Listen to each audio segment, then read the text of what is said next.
Two Elite Series champions from two totally different countries, one from Canada, one from Australia. Today, they unify and come together to make what may be the nicest fishing podcast in the history of, well, fishing podcasts. Bassmaster Classic Qualifiers. Jeff Gustafson and Carl Jocumsen join me this week on...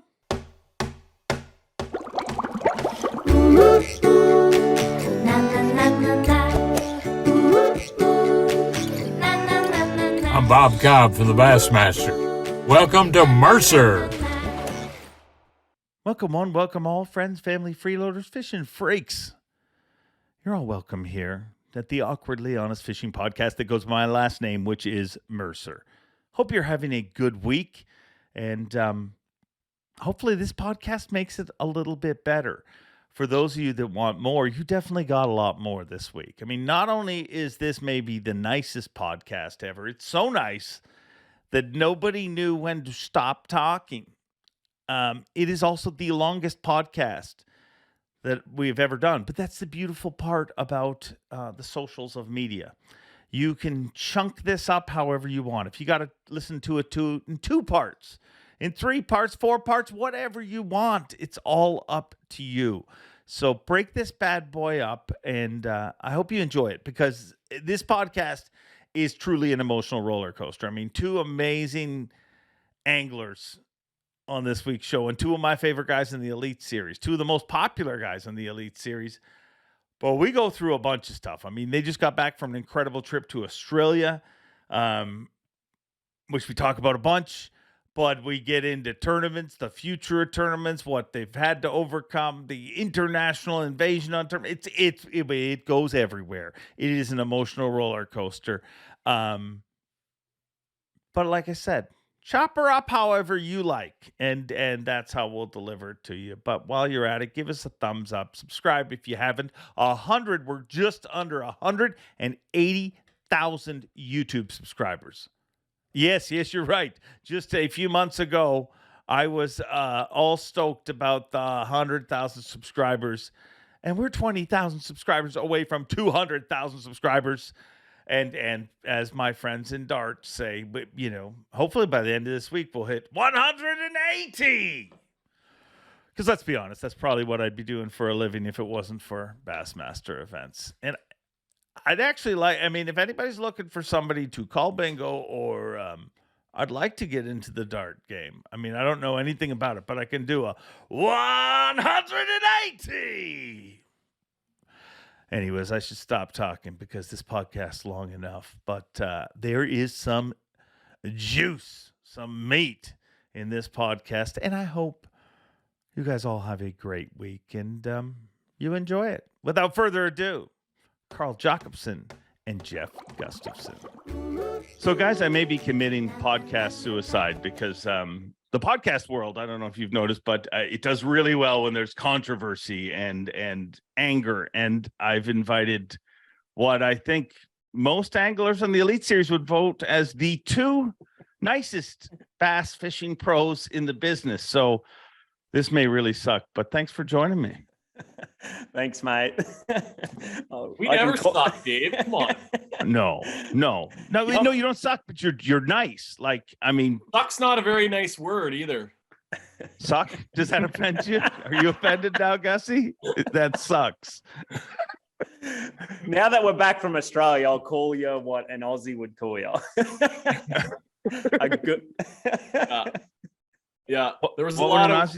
We said the word that rhymes with suck a lot over our 10 days fishing over there. And, so we are nice guys, but we'll try and keep it entertaining for you here. All right. And I'm sure there was a few mad bunting, a thing in baseball. That's not a much different thing in Australia with the silent C, of course, the bunt. I learned... or silent P, I don't know. Definitely learned some new language from the boys over there, and it was very entertaining. And I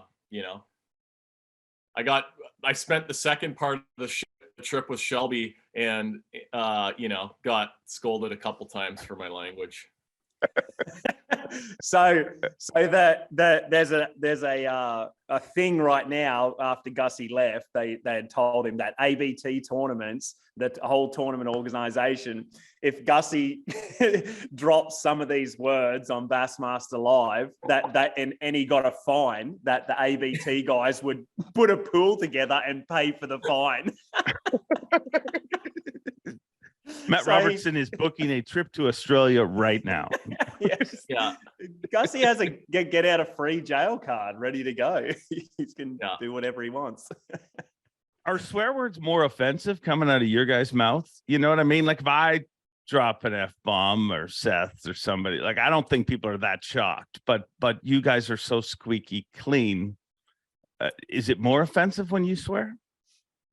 I actually like swearing, and I like it a fair amount. So, we enjoy it, but I don't take it seriously. You know, but I do like swearing, and Carl does too. You got it like around the right crowd. I think I'm good at like judging or picking the crowd that you're around, and I think you have to be good at that because when I'm having dinner with grandma and granddad at home, or there's a bunch of kids, then and then when you're around, when me and Gussie were on the boat together, barra fishing, it got pretty wild out there. There was very few words in between those words. And So, Gussie understood you could make a whole sentence out of those words in Australia and understand it perfectly. Dave, Carl's posted like several videos, since we've been home from the trip, and I comment on every one of them, telling him how great of a job he did editing the videos, because there was a lot of language that had to be removed or like covered up with music or cut, but he made some pretty nice videos, and they're all appropriate for all ages. But good editor is key. A good editor is key. So what did you guys do? I could say it in my words, but you guys went for the, well, maybe for Gussie, the trip of a lifetime, but Carl, you just went home. Tell me what went down, and for people who haven't been following along, let them know what you guys did. Well, I can give you a bit, just a rundown of how it sort of went. Basically, in Australia, one of our tours is called, or the main tour, basically the Bassmaster of Australia, is called ABT, Australian Bass Tournaments.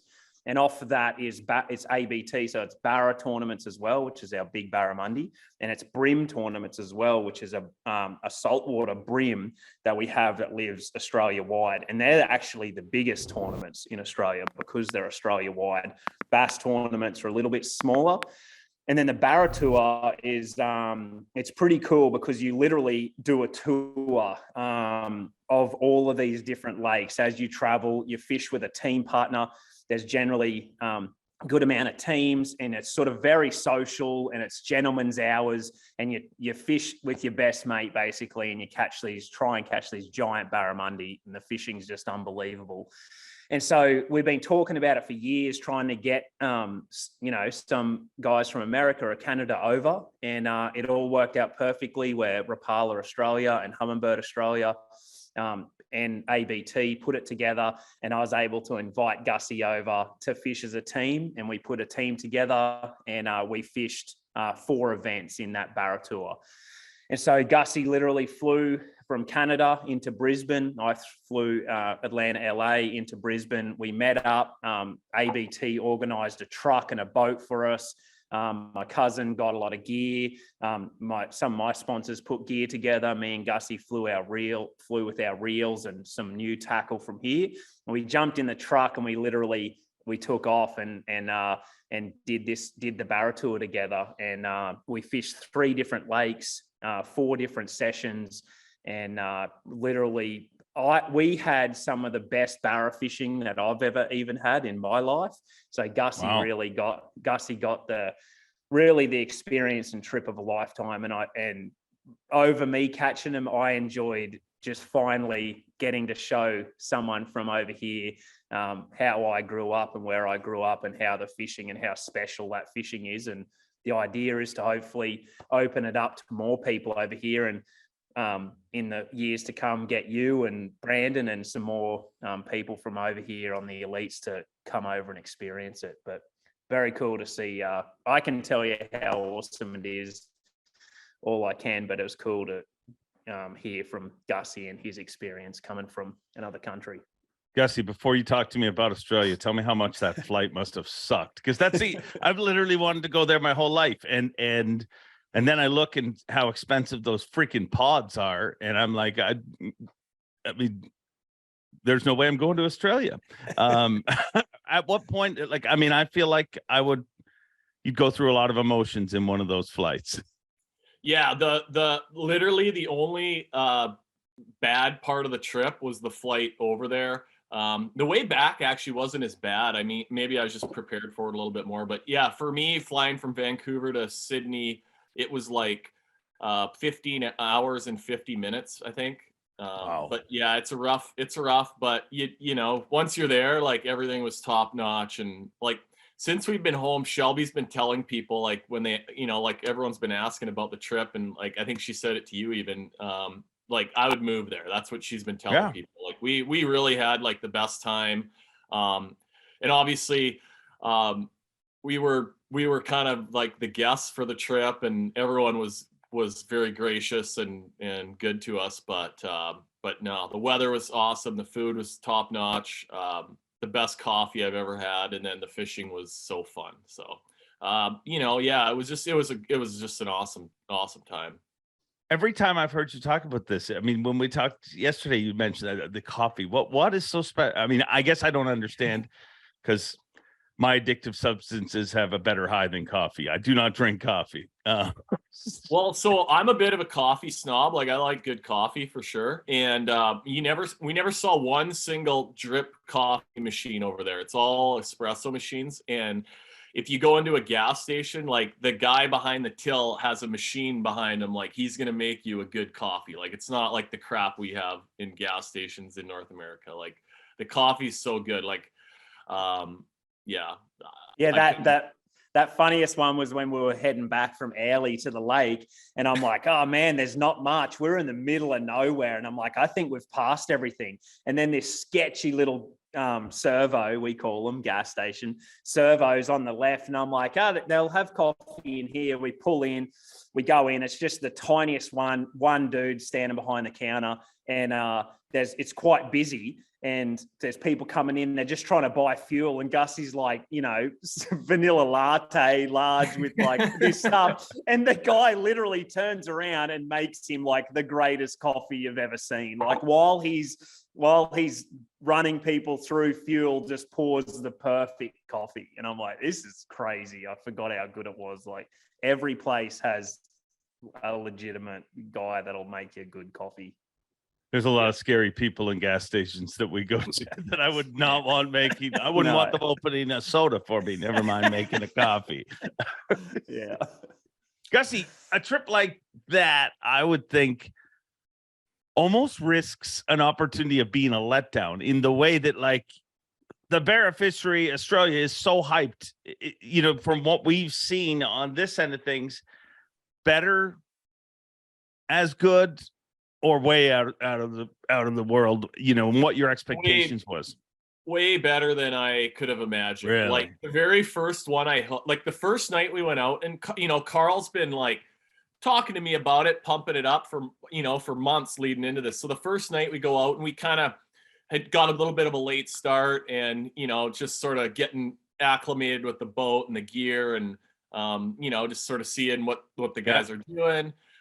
So he catches a couple, and like, okay, cool. And then the very first one, like, I only caught one the first night, and I think Carl caught 3, and we had a few other bites, but, you know, it was just like a good to get out in the boat kind of thing. But the very first one I set the hook, dude, and within like 2 seconds, the fish is like 7 feet in the air, and it's dark out, but the moon's pretty bright. And I'm just like, are you kidding me? And like, the hardest bite I've ever got from a fish. And wow, I mean, most of them are, you know, probably between like 18 and 25 pounds, and they get a lot bigger, but like, that's your average size. And like, they would all like pull a muskie backwards for, you know, like kind of our, you know, big freshwater, most popular big fish in North America. Like, they just would pull a muskie backwards. So just tough. And I mean, they broke a lot of our tackle, and open split rings and straighten hooks and just like so fun. Like, and then when you catch one, like the bite was just so hard. You just want to like get another bite. Like it was, I don't know how to explain it other than that. Wow. It sounds addictive. Is it always at night? So the fishing what Barra do in general is through the day, they get in positions and they sit in the one area and they'll sort of just hang out. They won't move a ton. They'll float, they'll suspend, or they'll sit. And so they're kind of hard to catch through the day. And with technology and sounders and live and everything, it's getting easier to catch them through the day. And you can catch them if the wind's good and you got a new moon and certain things. The day fishing's great. And we caught a bunch in the day. But the last hour of the afternoon and into the night, they start moving and they literally start swimming or like doing loops. They're just on the move and they're hunting, and the fishing just becomes a lot better because you've got more fish more frequently. And so in North Australia, because we're on the other side of the hemisphere, it's hot in the north. And so the Barra only live in the north. And so when we first got up there, the daytime temperatures were like 36, 37. Yeah, through the day. And so if you had a full day tournament, you would be destroyed. And the sun in Australia, it's out of control. Like what you can't sunbake for 15 minutes, or you can't be like, I'll take my shirt off. It will cook you. It'll fry you. So a lot of the sessions are 4 o'clock until midnight. So that gives you a little bit of heat in the afternoon, bit of daytime, and then it goes into the night. And that's generally why. It's just better for the fish, better for the angler. And so that's another reason the Barra Tour is so cool. It's like gentleman's hours. You like sleep in, you get up, you make a big breakfast. Everyone talks about the night, the fishing. It's very social. Everyone makes coffee, bacon and eggs. And then you start rigging tackle and you start literally going through your tackle. Okay, they straightened this treble, they ripped this split ring off, they tore this up, they chewed through 100-pound leader, and you just start rigging and making everything like 10 times stronger than you did the night before.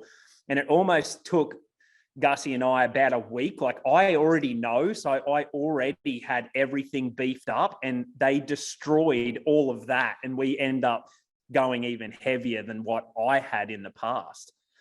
That's pretty cool. Wow. It's a whole different type of fit. Like it almost, whenever I see that kind of fishing, I'm like, why does anyone watch bass tournaments? Like, why do we even get excited about it? Because I mean, there's no bass that you're really worried about straightening out your hooks and stuff like that. I mean, it sounds like Golden Dorado fishing. Yeah, dude. Like, so like I met a bunch of the guys over there, and like they're all my favorite people to follow on Instagram now. Are like the boys that I met over there, and like I'm just loving all their Barra pictures and stories. And that was the other great thing about the trip. Like just top-notch group of people, and like they all wanted to help us. I mean, we're in tournaments, but like they're all like helping us, giving us, try this split ring, try these treble hooks, come and fish by us. Like just it was pretty cool. Like everyone was friendly. If you needed a beer, like they had a beer for you after fishing. It was that just like made the trip that much better too. I've honestly never met a grumpy, like I'm sure there's assholes in Australia just like everywhere, but most Australians I've ever met in my life literally are some of the kindest people I've ever met. Are they all kind, Carl, or is it just generations trying to make up for their criminal backgrounds? No, there's definitely a few oddballs in there that'll give us a bad name, but it's probably like anywhere, but in general, but like I find all Americans and Canadians super nice too. Like I and then you have the odd ones too. Like the majority are amazing. But that what Gussie just said is ABT, Australian Bass Tournaments, their motto. So, Bassmaster's motto, big stage, big bass, big dreams, and stuff like that over their whole life. ABT's motto, ever since I was a kid, when I first started, their motto was "Who shares wins." That's their motto. And so that's what I grew up with. And so ever since I was a kid. And you know, what was funny is it kind of hurt me coming over here because I learned some pretty harsh lessons that it wasn't like that over here. I remember a few. Yeah. And so there who shares comes last. That time with Boyd Duckett? Yeah. Sorry, you. I wasn't sharing that. That was a misinformation there. But I'm impressed, Gussie. I'm really impressed.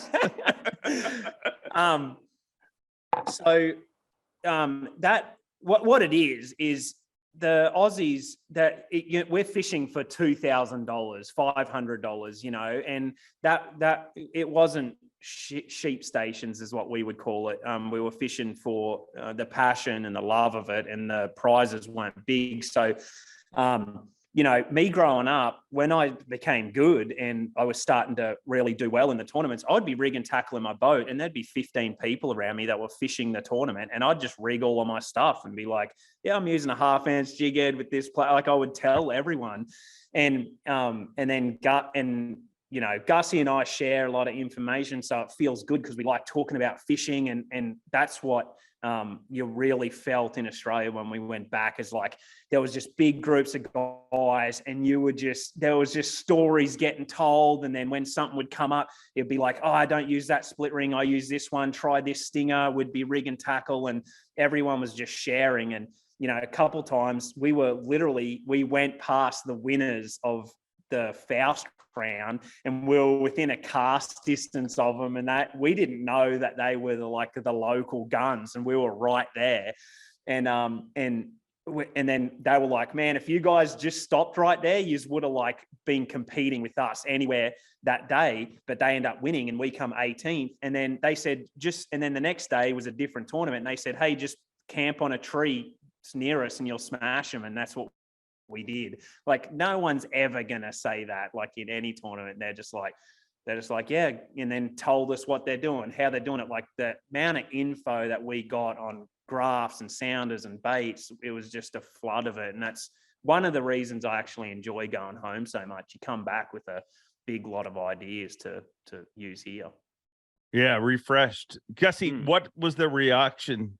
Because I know Carl's just going to be like, oh, it's great. You know, I have friends there and they support me. But what is the following that, I mean, I only know it from what happens on the internet every time he's on live. So what was it like to experience the fandomanium that is around Carl Jocumsen there?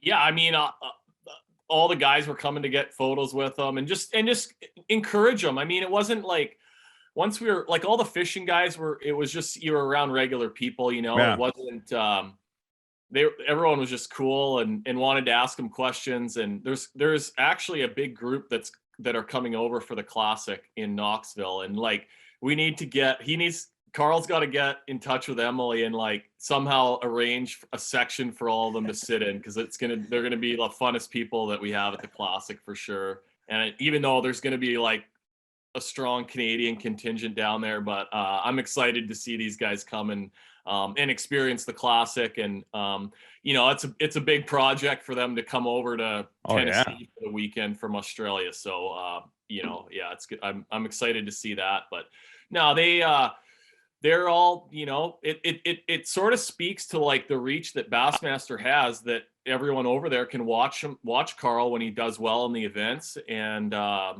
And yeah, they're his biggest fans for sure. You know, it was pretty neat to see. And there's Tommy Wood is his name, but a young guy that we met over there. What a handle. My name's Tommy Wood.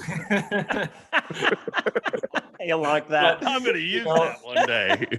Yeah, I like it. But like, you know, obviously, you know how you can just tell when somebody's good at fishing, like just by talking to them and being around them for a few minutes and seeing their equipment. And you know, we got to stay with him for most of the trip, and there was a number of really good anglers that we were around, but he has the bug to come over and sort of follow in Carl's footsteps, and he's blazed the way for him a little bit. And you know, hopefully we'll see him get that chance. But he's coming over for the Classic, and but yeah, it was neat, pretty awesome to see everyone just proud of what Carl's done over here.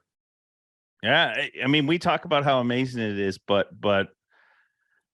I guess for you, Carl, going home there has got to give you such a, I mean, I would feel like you'd leave there energized, because getting Facebook posts and whatever is one thing, but to see the amount of support that you have behind you, and number one, see your family for the first time, since before COVID.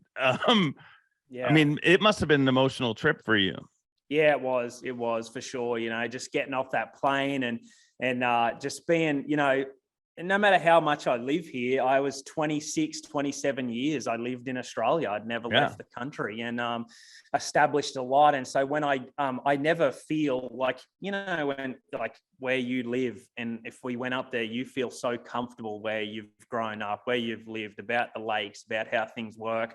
That's how I feel in Australia when I step foot. I'm like, oh, I'm in my home country, and as much as I love being here, and this is where I want to be and love it, it's so hard to get that comfort feeling back again, and just having your family and your friends and all of those people around. So it was emotional because we had Riv, and my mum hadn't got to see River and a lot of that. But as much as the social media support as that I get, nothing replaces eye contact, handshake, seeing people and seeing the emotion and seeing all of the support they have for me right there and then. And it gives you just this giant boost of like, I'm doing the right things. I'm doing everything that I'm supposed to be doing, and I can see it. And then, it come back over here and it's just like a big rocket and you're ready to go again. And I had some incredible stories. Like one, we were sitting on the grass and we stopped at a pie shop in the middle of nowhere,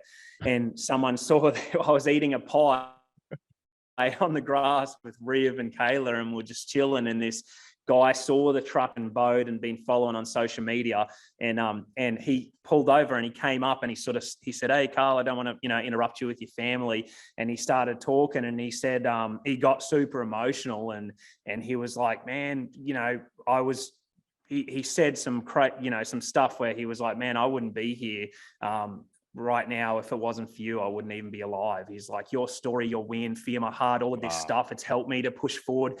And I got choked up, and he's just like unloading. And then right where we were was Monduran Dam, and it's a Barra Dam, pretty close. And he said, when you won, he's like, I was the only one that had service in the whole park.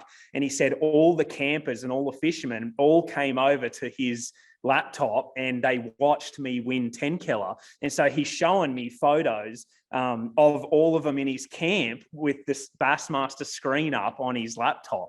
And as he's showing me the photos, he's just getting all fired up, and he's just telling me their stories. And then I'm like, hey, I got the trophy in the truck.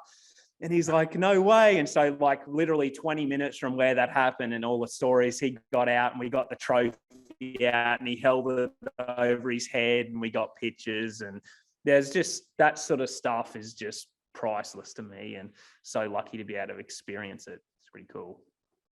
That's an incredible story. And to run into him just random like that, and another term that you'll never hear. I mean, never in an Ike and Ellie interview am I going to hear, I stopped at a pie shop. No matter what, this is the frustrating thing about Gussie. We went to the greatest pie shops in all of Australia where they did pies. That's what they did. And everyone, I was like, oh, Gussie, they do a good pie here. This would be the place to get it. Gussie'd be like, yep, okay. Next minute, no pie on the plate. He's ordered something else. He would not delve into the pie. I was like, he just wouldn't try it. Don't like the pie, Gussie? I wish I did now. I gotta next time. That's at the top of the list. You mightn't be alive if you tried it. It might have been a good call. What? So break down the tournaments. How'd you guys do? Did you win anything, or did you do well, or did you embarrass the Bass Angler Sportsman Society? I'm sure we held our own. Good. We did pretty good. We got a third, a sixth, 18th, and a sixth. So, and the first event that we got third in, we probably had the fish on. We could have won that one. We lost a couple heartbreakers that just destroyed our equipment. But no, we did all right, considering, and then we're fishing against the best Barra anglers in Australia. I mean, these guys got like the best electronics and equipment, and I mean, it was pretty impressive seeing just like all the big screen graphs that everyone has on their boats, and guys are using 5,000 size Stellas and the best equipment you can get. I mean, it was pretty impressive seeing all that stuff, and so the cool part about going home this time was I grew up my whole life right up until this trip with zero mapping on any of our lakes. I've never seen a contour on an inland lake in Australia in my whole life. So I grew up just lining up trees, and all of my spots for Barra, for bass, everything is like the fence line, school, the hump, all these things that you had to line up. And so we get there, and Humminbird have mapped the lakes just recently, like within under a year, and it's called Coastmaster. And so they had the mapping, like high definition mapping on the 3 lakes that we were fishing. And so the first night, a few of our mates had been fishing there, and they were like, hey, come to this grass spot that we found. There's some Barra there. Try and get Gussie's first one. And so we go out there, and we've only got a few hours into the night, and I catch 3 and Gussie catches his first Barra. And so it was cool, and the boys caught 1 or 2 each. It was decent. And so the next afternoon we go out, and I get on, I put the mapping up and started looking at it just like what we would here, just like looking for all these little things. And I'm like, okay, there's School of Barra there. I'm looking at all this stuff, and I see this big subtle point way out in the sort of the middle of nowhere. I'm like, oh, that looks kind of sneaky. It's like something that no one would see. So I idle it and see this big grass clump on the point. It's like isolated. We stop and fish it for a bit, and there's nothing. And I'm like, yeah, that could be good late this afternoon. So we go and fish the rest of the day, hardly catch a Barra. And then an hour before dark, we go back, and I put the trolling motor down, 360 clicks in, and there's literally like dozens of Barra just coming around and swimming around this point. And I was just started watching some of the footage, Gussie, where that one eats it at the trolling motor. And it's like, and then it was probably the best Barra session that I've had on the impoundments. And so we are just catching them like every cast, you're getting a bite, a fish. And me and Gussie just light him up for like hours. It just doesn't stop. And then I messaged the other boys, our mates, Tim and that we were staying with. And I'm like, are you guys smashing them? And they're like, nah, we haven't caught a Barra. And I'm like, you better get over here now. So they drive over, stop, and in like an hour, they catch 10. And I'm like, I go, all right, boys, like, I think this is the winning spot. Like, we need to stop. And they're like, F that. And they're all like casting in there. And I'm like, they're like, just catch him. And I'm like, we got to stop. This is a good spot. And then they get a triple hookup. Gussie, Tim, and Matt triple hooked up on Barra. And that was one of the photos that you see. And I'm like, all right, that's enough. We're going in. And pretty much that was how it went for us then on each lake. Gussie and I could look at that mapping, and we found all of these incredible spots I had the mapping. We got to fish all these spots that guys weren't fishing, or we literally fished how we would over here. And it was so cool just to relate it. And like one of the nights, everyone caught 1 Barra, no Barra, lots of no Barra, and the odd one here and there. And me and Gussie come in, we're like, oh, we hooked 12, landed 7, 4 over a meter. And we just would get on these patterns. And that was the one that we almost won at Teamborough. And we just got on this point, and Gussie explained the thing that you had to get your head around the most was how we stopped on that spot. You tell it better. But that was the thing with Gussie, was trying to get his head around how many fish move on a spot and not have to move around. But he tells it good from Teamborough. Well, and Carl tells me this before we go over there, that if you find a good spot, you just kind of camp out, you spot lock, or if you can tie up to a tree, that's good. So like, okay, fine. But as a North American bass angler, way harder to do than you would think. Like, you pull up to a point, you make 5 casts, hit all the sexy parts of it. If you don't get a bite or see a fish, on to the next one, right? And we did that a little bit pre-fishing and we caught a few. So I'm like, okay, let's just cover ground and find biters. Well, this first event, we start doing that. And I'm like, okay, let's go to the next point. Let's go to the next point. And like, I'm fighting with Carl about where to fish. And he drives to this point where we'd caught a couple, the night before pre-fishing. And he sets up on it and catches one. And then, a few minutes later catches another one. And then a few minutes later catches another one. And then like, okay, I see what we're doing here now. And that made the rest of the time a lot easier. But that night, I thought I was, I can catch some of these things. Well, he catches like 4 or 5 and loses a couple and like has all these bites. I have not had a bite all evening. It's probably like 10 o'clock and we're fishing from 4 p.m. until midnight. So we got a couple hours left. And I'm like, I've been using this swim bait that the night before it was it had like an orange tail on it. It was good. I think I like this color. And finally, like you're in the dark, so you wear a headlamp, but you don't turn it on unless you get a fish because the other anglers across the lakes aren't that big. So if your light's going off all the time, then people know that something's up. They must be catching fish. So like you don't want to turn the light on all the time. But finally, I like look at my bait in the water that I've been throwing for 5 hours. And the tail's bent on it, or it just was a stiff one, but it's just like going sideways through the water. The tail's hardly moving, and I'm like, you idiot. And I quickly like tie on another one, and like my third cast, crack at them. I could feel the thing like, oh yeah, this is way better.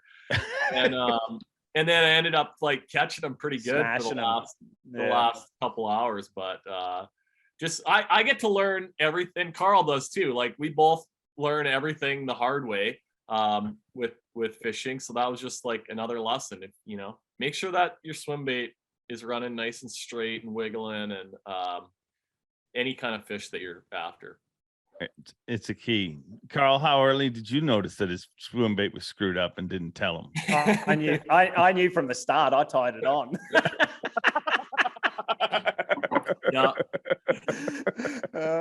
that was the one we came third in, and it was funny because that spot, I think I caught 3, and then it would go quiet. And on 360, they're so big, you can see the shape of the barra coming through. And so towards the end, like Gussie knew, like I'd be like, here they come. And then they'd start coming through 360, and then you get locked in, you just put those casts in and then just whack, one of us is going to get a bite.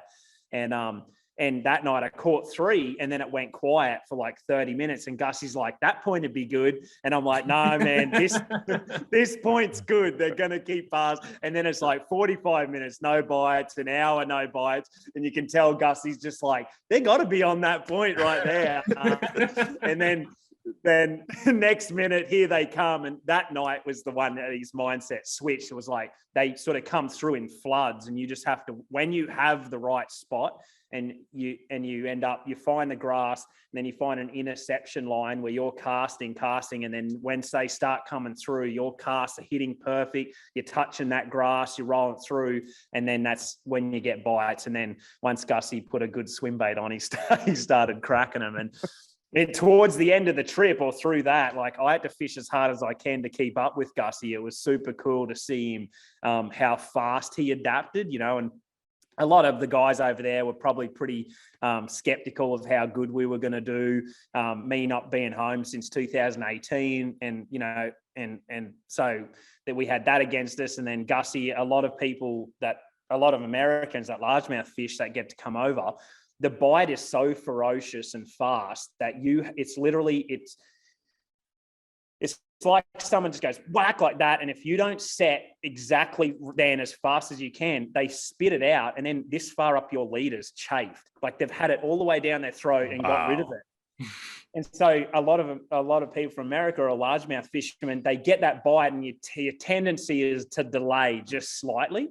But Gussie got on the trigger fast, and then towards the end, he's just dialed. Once he would find a cast angle, like I had full trust in Gussie, hooking them, landing them, getting them in. And they're so big and so violent. You have to work as a team. And, it was just, we literally didn't want it to end. Like by the end of the tour, it was like 10 days of fishing as hard as you possibly can. And it was just full of massive fish fights, blow-ups, bust up. You didn't want to leave, and then come in, and then camaraderie, all the anglers, just mass laughter, like to where you just couldn't breathe, crying, having a few beers with everyone. Next morning, good food, rig and tackle, like the whole experience it's pretty incredible. Hey, I'm sure I drove Shelbs nuts because we after the fishing was done, we did 4 days at this beautiful Airbnb on the saltwater. Had a infinity little pool and everything. Infinity pool, beautiful place. But I think pretty much every night at around sundown, we were in this pool, and I'd go to her and we were away from the girls, while we were fishing pretty much for the most part, and they had fun and got to do a lot of cool stuff, but we were apart from them. And I'm sure I drove her nuts because every night at sunset, I'd be like, oh, you know how good those bear are probably biting you. You just fish for 10 days straight, really? Yeah. But, so the cool part about Australia is one of the nights on Toowoomba, it's a mountain lake in the middle of nowhere, and it's away from everything, and it's just beautiful. There's timber, the fishing's phenomenal. Gussie and I are out there, and there's hardly a boat out there. There's literally, we can't see a boat, and we're hooking meter plus barra up until midnight, just having the time of our life, and there's just no one out there.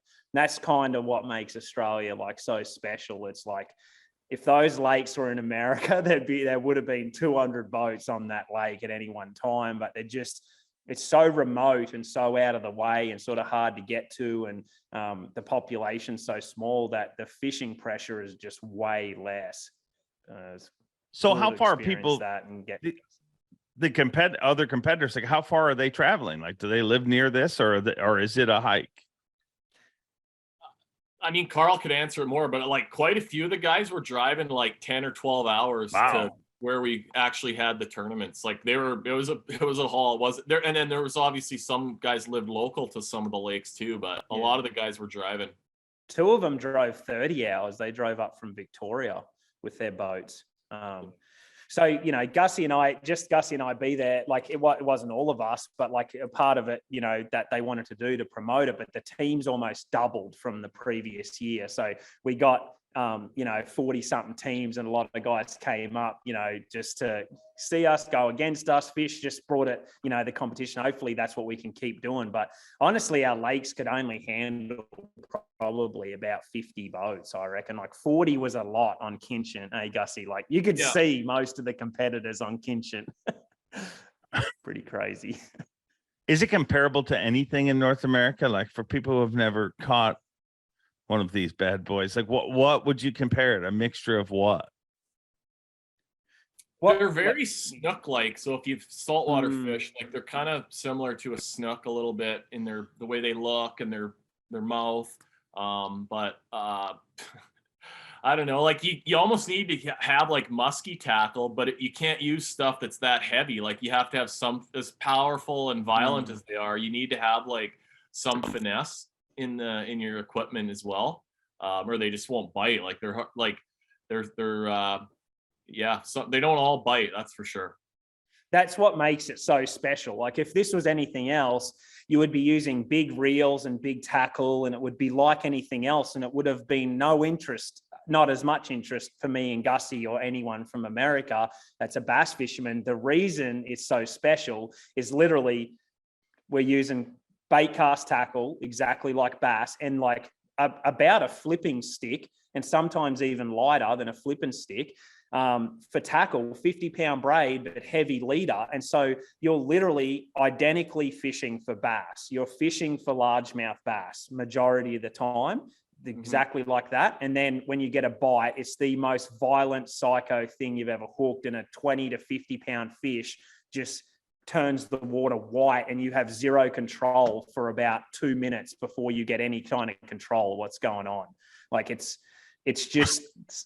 so cool for a bass fisherman to experience, because you're in a lake, there's bass, there's lily pads, there's hydrilla, and then there's just these giant things that eat bass tackle, and you've got to use bass rods and reels, and then they're just psychos. It's so violent. The bite's so violent, and that first minute is just unexplainable until you experience it. And then once you do it, you become like a drug addict. You just cannot wait to catch another bite. You're like, I have to get another bite. And then you do whatever you can to get another bite. Why are they so violent? Like what are they eating that they need to eat so violently? Yeah, they're just mean. I don't know what it is, but they're a suction feeder. And so they don't come and put their mouth over. They inhale hard. And a lot of that, you feel a dunk, like you'll be whining. It's just like dunk. And it's so fast and hard.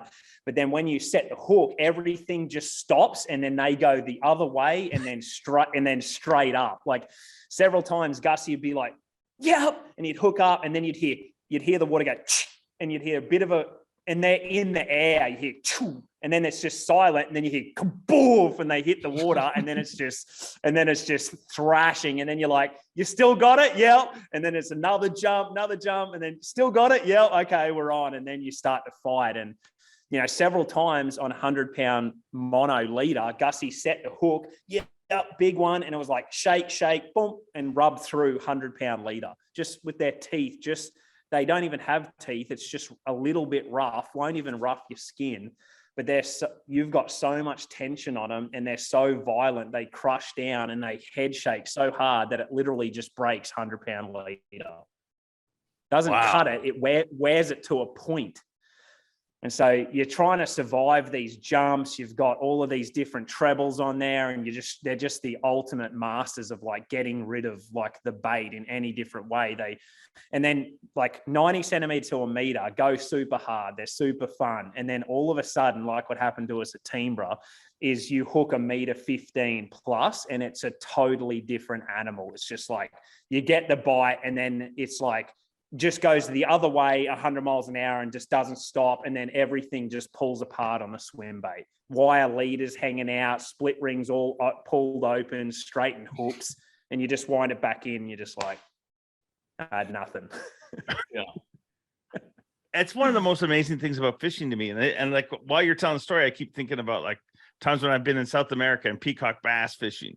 And like you set your drag so tight that literally you can pull it. But I mean, if you grab it with your hand, you're like, and then you hook one of these freaks and your line, it's amazing. And you think of how hard you'd have to pull on that line to, that in the water. It's the power of big fish are truly amazing. And is he right, Gussie? Is it addictive like drugs?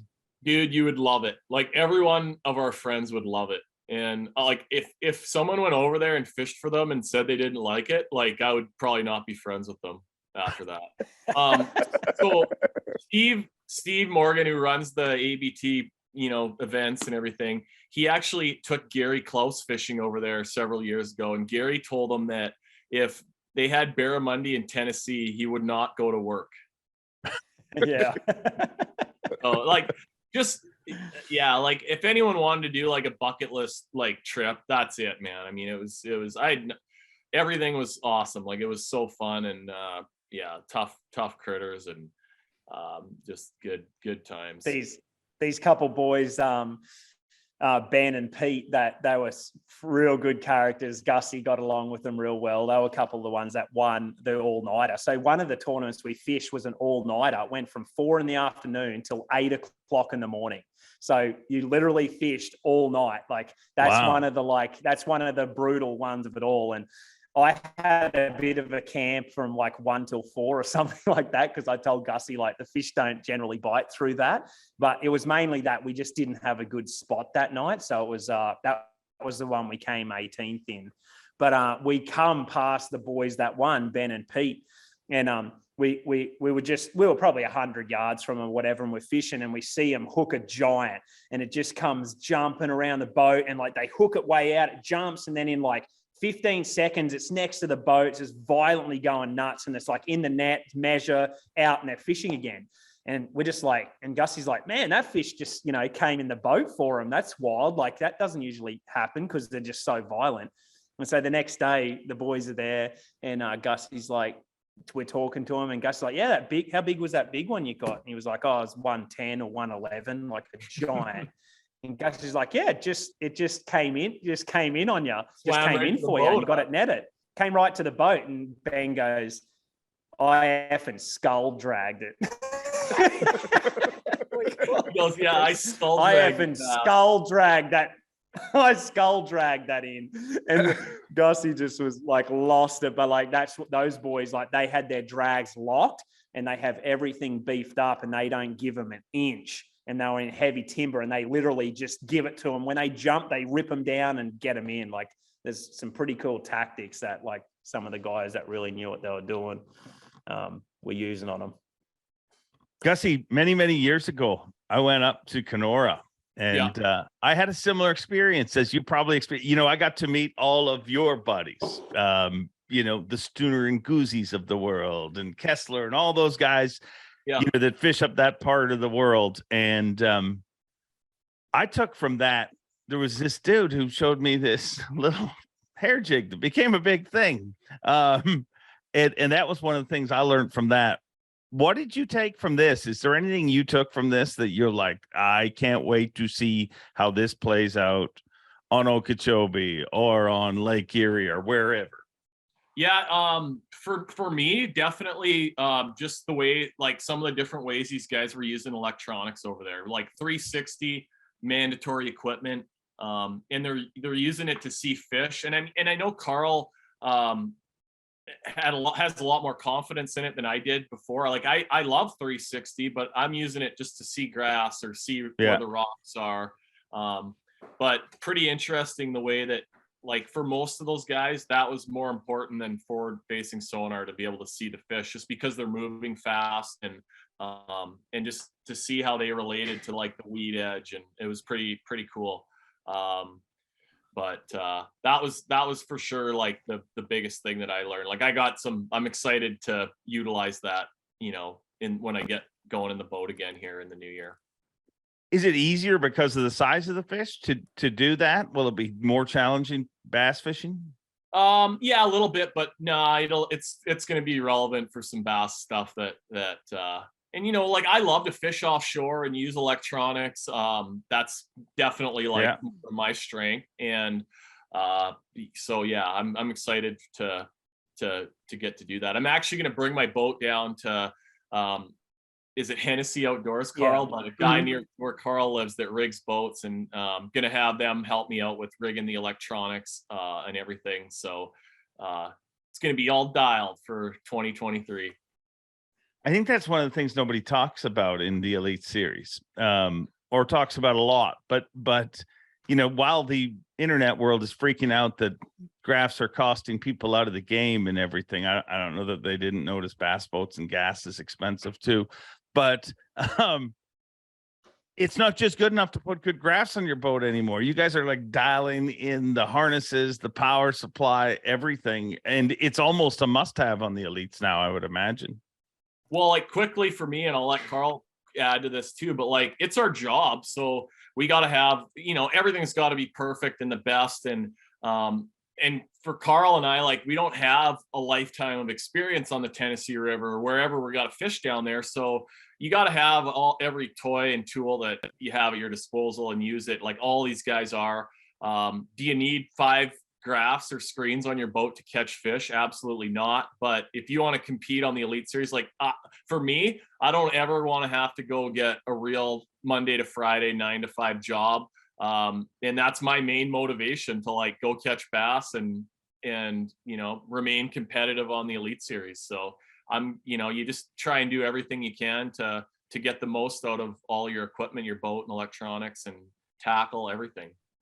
So yeah, no, what Gussie said, I just think you need, you know, to be these days now, there's just, you know, there's John Cox and there's a few guys that are very just specialized in certain things that they can do, but like that's fading away so fast, like because of the up and coming anglers. The specialty guy is going to be a thing of the past, I think, in years to come. You have to be incredible at every single technique, every way. You have to be versatile. And when you get out offshore, you have to have all the equipment dialed in to be able to fish that perfectly. And then when you go to the bank, you have to have everything dialed in to be able to fish that perfectly. I just think we fish so many different arenas now in different times of the year.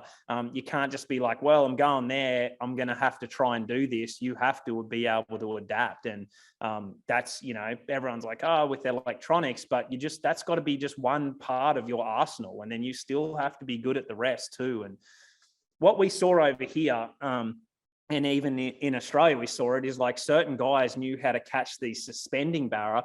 And we were just on the water and our stuff wasn't dialed in with the boat. Like we didn't have everything like perfect. And with all of this forward facing and everything, they had it so dialed in. Like I said, Gussie, we got to just go, because we can't catch them like this with, how we were trying to do it. I had to use 360 and mapping. That's how I knew how to catch them. And when we did that, we could compete, and we beat a lot of the guys when we did that. When we tried to do what we weren't that good at, that's when and you could watch these guys catch them right in front of you, and you're just like, it's just right there. But I'm like, we got to do what we know how to do as well. So it doesn't matter how much you got. At the same time, I think you got to be versatile. You got to have everything in your arsenal perfect. And then you've also got to do what you know how to do best as well. Yeah.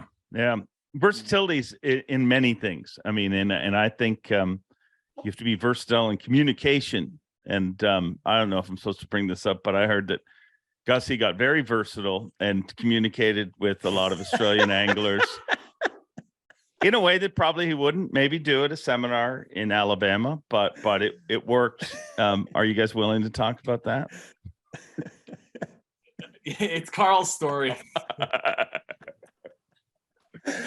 Basically, in the word that gets said in Australia a lot,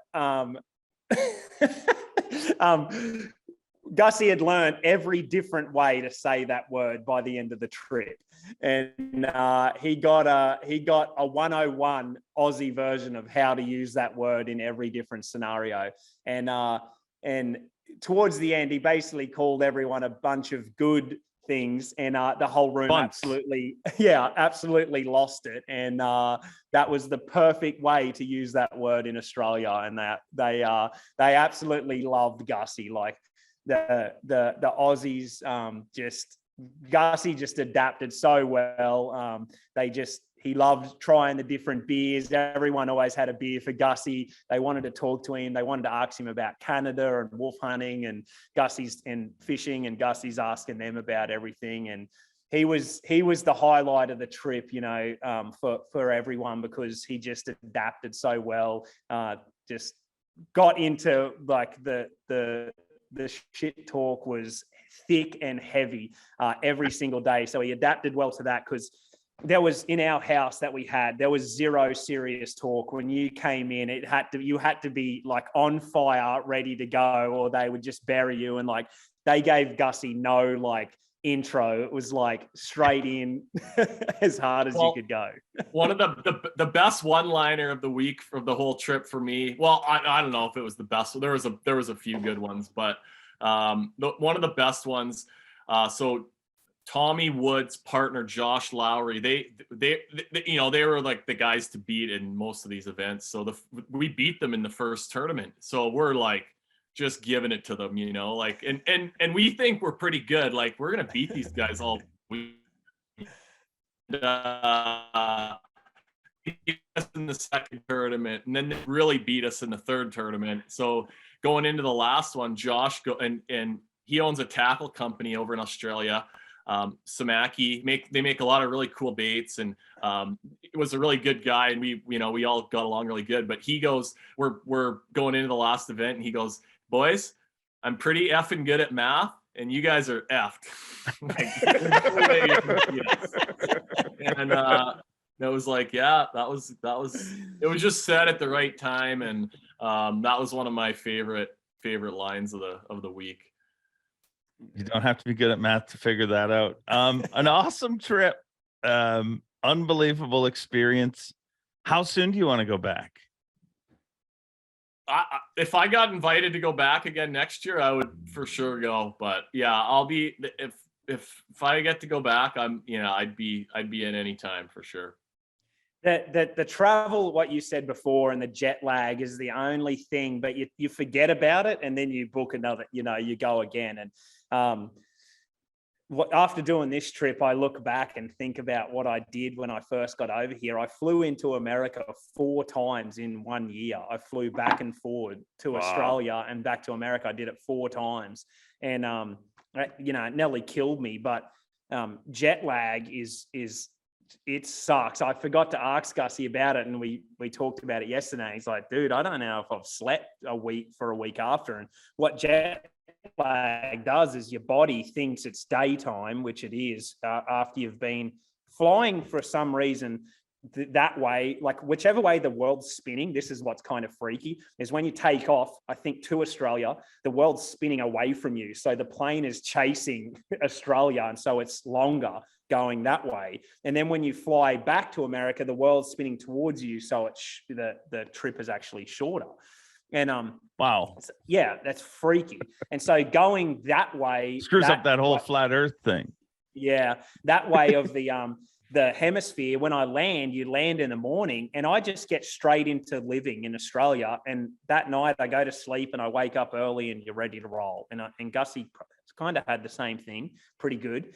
Coming back this way, you land, you're just worn out from the massive flight, and you just all day, you're just so tired, you can't believe it. You stay up. I know what to do. I stay up till 11 o'clock at night. And I mean, exhaustion isn't even the word. You're like, you can't even say a word. If you blinked, you're going to fall asleep. And you fall asleep just completely exhausted, and you wake up and you're like refreshed. You just feel like you've slept 10 hours, and you're like, oh, and you look at your clock and you've been asleep for an hour and a half, and you're like, uh-oh. And then that repeats and you can't get out of it. And then you just feel like you're on another planet for like 2 weeks, and trying to break out of that cycle is near impossible. And that's the only thing that sucks. You're going to have to endure that plane flight and the jet lag on the way back. But totally worth it. Minor problem. Worth it. Yeah, pretty minor. Did you get at least a good seat on the way over there? Did you get one of the fancy pods or anything like that? It looks so good. It looks so good. Like I'm just like, okay, now what do I have to do in life to get into one of them pods? That's the that's the goal. That's 100% the goal. If you could fly in one of them pods, it's a no-brainer. That's what you got to do. We've got to figure out how to get us all in one of them pods next time we're over. Isn't it amazing how, depending on where you are, like, I mean, you'd never pay that much for a little space like that in your house. But when you're stuck in between 2 people and I flew in one of those pods once on a flight to California, and they upgraded me free of charge. I didn't pay for it, but I was an idiot. Like the whole flight, I was so enamored by the pod and all the features of the chair going up and down and the back rub and all the cookies and ice cream and stuff I didn't sleep at all. I embraced it and used the pod the whole time. So I probably bothered the other people trying to sleep, but yeah, I don't know, man. I don't think I need to be tranked if I go on that flight. I think at some point I'll get mad at everybody. Why are you chewing so loud? There was some people coughing on our flight. I think Gussie had the same thing, and you cramped up, and it gets a lot in, like, you can take something, knock you out, they give you free drinks, you got movies, like it's a better flight than normal. It's a bigger plane, but you'll like sleep, and then you'll wake up and you think, oh yeah, like I've had a good sleep, been on here for a long time, and then it's like you still got 6 hours to go, and you're like, holy heck, this is rough. But yeah, it's like it feels like that's the only thing. But yeah, you feel like you've been on the plane forever, and like on the TV they got a little line on that sucks, showing how far you've gone. Like, oh yeah, I hadn't looked at it for a while, and I look and I'm like, oh, 6 hours only down, we still got 10 hours to go. Like, it feels like you've been on this thing forever. We're going over Hawaii. We're almost, like, are we halfway there? And like, no, not even close. Wow. We had Wow. a 10-month-old baby with us. That was made it even more interesting. How did that go? We got pretty lucky. Like they give us like a cot thing that folded down in front of us. Oh yeah, And, I've seen those. Yeah, so we had that, and on the way over, we put her in there, and she slept the whole way. Like we did everything right to where, like, got her to about that bedtime, put her down. She slept 9 hours, woke up, we fed her, and she went back down. We got super lucky, but after almost 5 weeks in Australia, she was a lot more alert and wired she'd grown, And so I tried to put her in there, and she grabbed the handle and pulled herself up, and she was looking back at all the plane, and people were laughing, and she's like sitting in there looking around. And she had a little meltdown, and we couldn't get her to sleep, and you could tell people were just like, oh no, is this going to be how the whole flight's going to go? But we got her down, and it was pretty good. Kayla's an absolute savage, so she made life easy, otherwise never be able to do it. Awesome trip, awesome memory, and I hope to be able to come with you guys at some point, because I mean, Carl, I've talked to, and the weird thing, every time I hear you talk about ABT, that's where I met Carl. Like that, I knew first time I forget when we first corresponded, but many years before the Elite Series, you were the hot shot there. You were, kicking butt on that circuit. And it to me, it's one of the coolest circuits out there, because the teams actually shoot each other. Did they not? Like it, or back then they did, there was 2-man teams, but I think I cracked the code. Only one would be fishing at a time. Is that because the other pro is shooting them? Like they're actually the camera person too? No, that's not how it was. But there were some teams events, but yeah, you're talking about AFC, which you watched, I think, on WFN channel, didn't you? Yeah. And so it was kind of like that, but it was individual ones as well. But yeah, I never forget, like you had just taken over the Elite Series, and you were doing, you had just started. And so you were becoming, and I just started to fish the Opens. And then you messaged me, I think just through Facebook, and said, hey man, I'm watching what you're doing. Keep it going. And that was something that was super special to me back then, because I was like, holy cow, Dave's watching. And you'd seen me fish on the AFC, which was pretty cool. Yeah. I've known both you guys for a long time. One of the things that I want to talk to you about, you both are different in the way you represent a country. You know what I mean? Like very few anglers on the Elite Series get to experience what you guys experience. Does that motivate you? Is that an extra pressure? Or do you even feel any of that? Do you just feel like you're another competitor on tour when you get to the Elite Series? For me, I mean, no, you definitely feel it. Like if, and it's the same for both of us. Like if we're doing good in an event, the local, the home country definitely rallies around it a little bit, and they show up. Like you just see it on social media and all the messages, and no, it's awesome. I appreciate it for sure. It's not any more pressure. I mean, the one thing that you have to, and I've kind of, I guess maybe you just pick this up as you go, but like the highs, and Carl's said this many times, is like the highs are so high and the lows are so low. So you just, when I weigh in and walk off the stage, like that day's done. Tomorrow's a new day, and you just got to go, whether it was good or bad, you go start over tomorrow. And, you can't, you just see a lot of good anglers come and go in this sport. It's ruthless, and you got to kind of just be grounded a little bit and not, just go catch them again the next day, whether you did or you didn't the day before. But I don't know. I appreciate all the support that we get, like all of us from Canada for sure. But I don't think it adds any more pressure for me.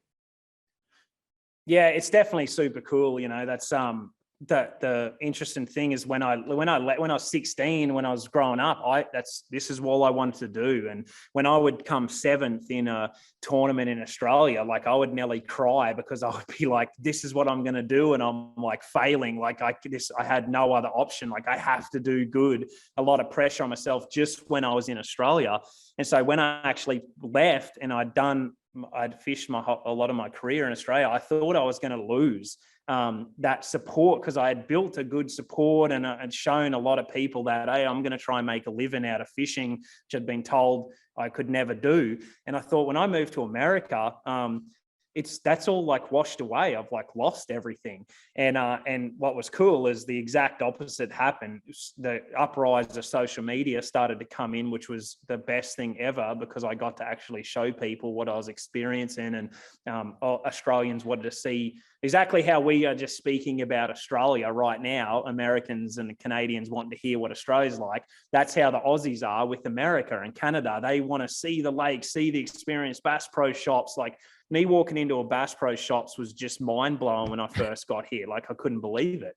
And so, but what happened is that I got way more support than I could ever imagine. It was like the Aussie going against the Americans type of thing. And we've got an Aussie in the mix now, and that's how it is. And that was a big motivator for me, especially when I was failing, which was all the time, year after year. It was like, I can't let my country down, my family, and the people that are supporting me. Like quitting's not an option.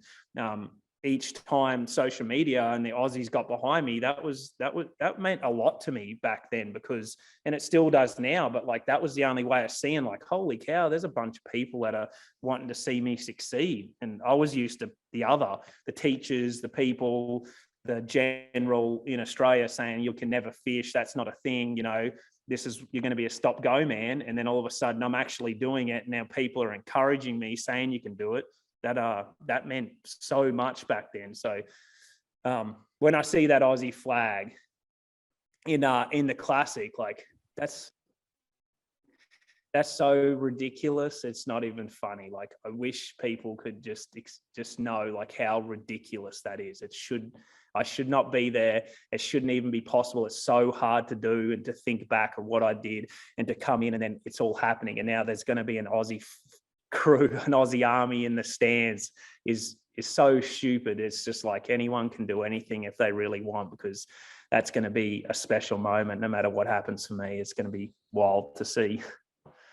You guys are both living proof of that, and I use both of you in examples. I use Takumi, lots of different people, but where people are like, man, this, you can't, I mean, if you're willing not to give up, and both of you have hit points in your career where there's probably people looked at you and said the sensible thing to do right now is give up. But yeah. Oh, yeah. What I mean, it was giving up just not an option for you guys? I mean, for me, yeah, I went to university. I was kind of on the Keep Mom Happy program, didn't know what I wanted to do. And when I got done, I worked for like 3 months for a contractor buddy of mine in the winter. So like from January through March, basically. And, didn't know how to do anything. So I did all the shit jobs, carry drywall up the hill, carry shingles up on the roof. And it, quickly realized like, I don't want to have to do this. I want to go fishing. And for me, it's just been do many things. I still do a lot of outdoor writing and photography stuff, but I've, thousands of guide trips over the years. But tournament fishing is like my favorite thing to do. And I mean, I've caught a lot of breaks along the way. You kind of have to, but regular guy. And I get to fish on the Elite Series at the top level. And Carl said he dreamed about it when he was 16 years old. Like same for me. I mean, I can remember being in high school when the first boat wraps started coming out, and like I would like scour the internet just to see, man, those boat wraps are really cool, and just like weird stuff like that. But I've lived, fishing's been, or a fishing lifestyle's been my goal since I was a little kid, and have been able to, do it this far. I just turned 40 this year, so just my goal is just to continue avoiding having to get a real job.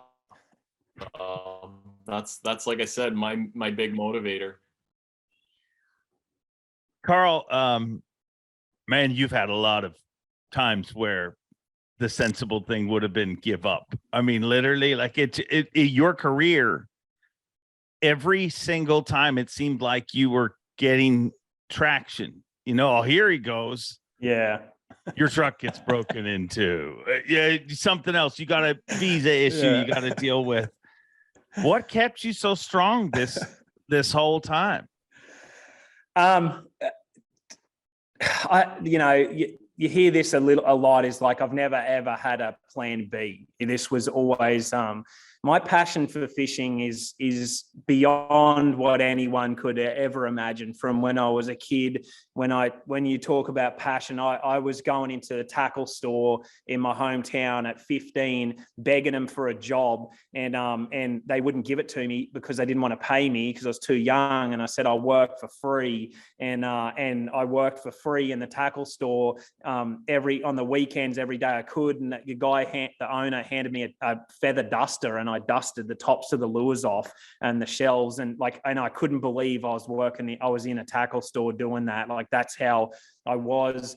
And that's the only way I think you can make it. And the motivation side of things has switched. And I hate that humans can do this to someone, but people told me no so much, and were so negative, and were so mean, from kids to teachers to family, people I knew. That's some of the worst. Friends, telling you that you can't do something, that made me dig my heels in so much. I didn't want to if I failed, they were right, and I hated them for all of those things so much that I'm like, I can't imagine that I'm going to prove them right. I'm going to quit. One guy that was a big influencer in Australia, and he was big in the fishing tackle industry, he wrote me a message and said, you're spending people's money on a pipe dream that'll never happen. I never forget that message that he sent me, and I was like, the blood ran at me, because I'm like, no, I'm here because this is what I want to do.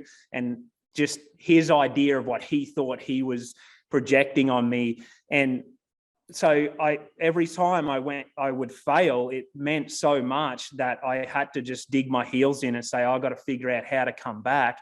And what was interesting is it all flip-flopped to where my motivation is now the people that want me to do good, that want me to succeed. And so if you believe in yourself enough, eventually people start believing in you. But I had to believe in myself enough to get me there to where it actually switched to now find someone that's telling me I'm not going to do it.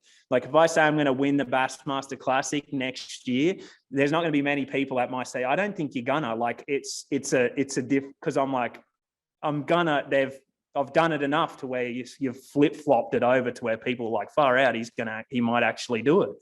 And it was 10 years just here, 10 years in Australia. It's 20 years of just total dedication with no plan B at all. There's no other option but to. And it's tough to figure out how to talk to Aussies, because Gussie saw it, Tommy Wood, and all of these kids and younger guys, they are just looking at me they want to do it.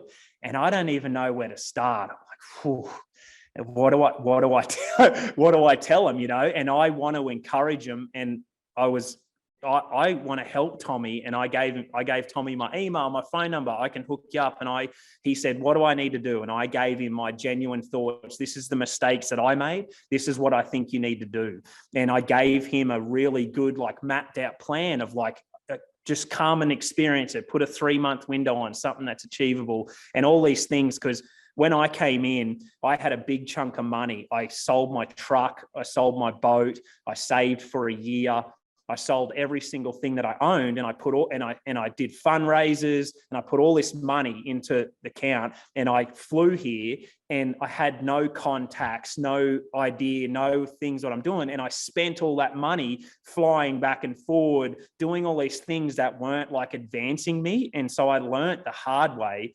And when you say I've had a hard road with those knockbacks, that's all from not knowing what I was doing, really. So I kept running into these things. And as you get older, more experiences, the less that happens, because you start to build. But so I'm trying to show these young fellas, like, this is the path. Come in for 3 months, have a good, decent chunk of money, and come in and go as a marshal in every, like, put this bracket on where you can come in and watch the Classic, go to 3 marshal events, fish 3 opens as a co-angler, fish as a pro in a teams event with someone, like, and just get this 3-month big window, and then go back to Australia and say, okay, I learned from that. Now what am I? Now I'm going to build, and I'm going to come and do it again. And then you were maximizing, you're getting a lot of experience for your money. But they have so many questions for me, and I like that I've been through the ringer a little bit, because I have good experience and good stories, and I'm able to speak of it. It didn't just all get handed to me. I had to do it the hard way, and now I can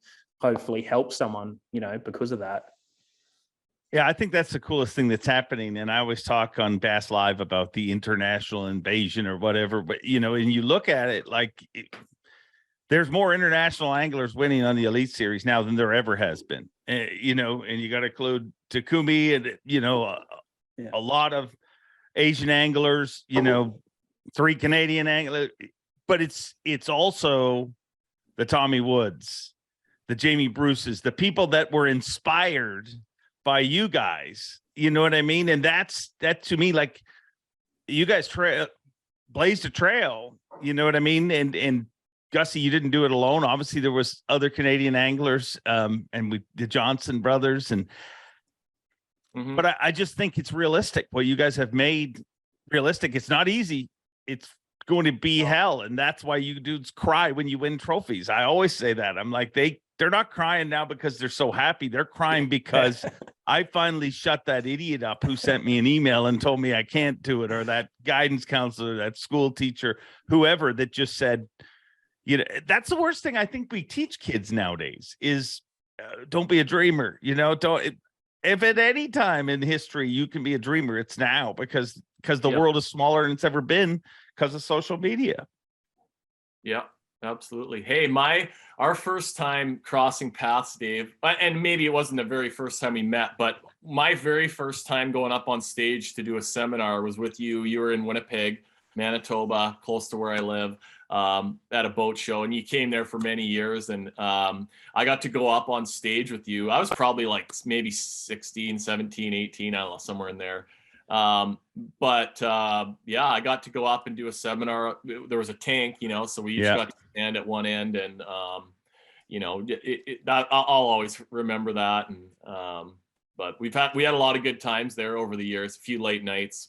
Yeah, few late nights. A lot. See, that seems to be a pattern. It doesn't matter where you fish. Winnipeg. I like to have fun. I always like to have a good time. You have to. When it's time to be serious, you got to be serious. But no, I'm always up for a good time, and I love bass fishing, obviously. But you can any kind of fish that want to bite. I mean, look, this is outside my window right now. It's probably. Whitening out. It's probably a whiteout, but we're frozen. And if I got a new snowmobile, I've had the same snowmobile for like 10 years. I got a new one that's going to be ready next week, and so I'm like extra excited to go ice fishing here very soon.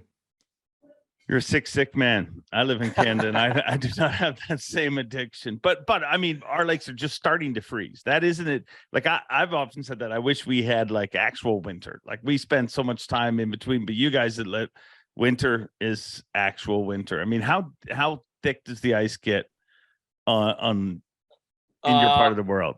So I live on Lake of the Woods, big giant lake, 1 million acres. One of the best multi-species fishing lakes in the world. And in mid-February, we will have, between 36 and 40 inches of ice, probably.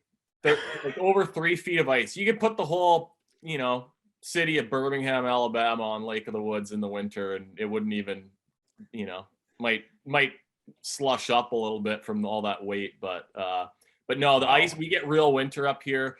And if you love to fish and be outside and hunt and do any of that, I mean, it's a great place to live. And it's funny. A lot of Southern people are just like, what could be fun about drilling a hole in the ice and dropping a line down there and hoping you catch something. But like a lot, we got a lot of walleye and crappie, lake trout, big northern pike. We catch all those fish through the ice. It's one of the best places in the world to do it. And like when we go out, we catch fish. It's not like you go drill a hole, sit on a bucket, and like hopefully a fish swims by. I mean, we use the mapping and the sonar and all the toys.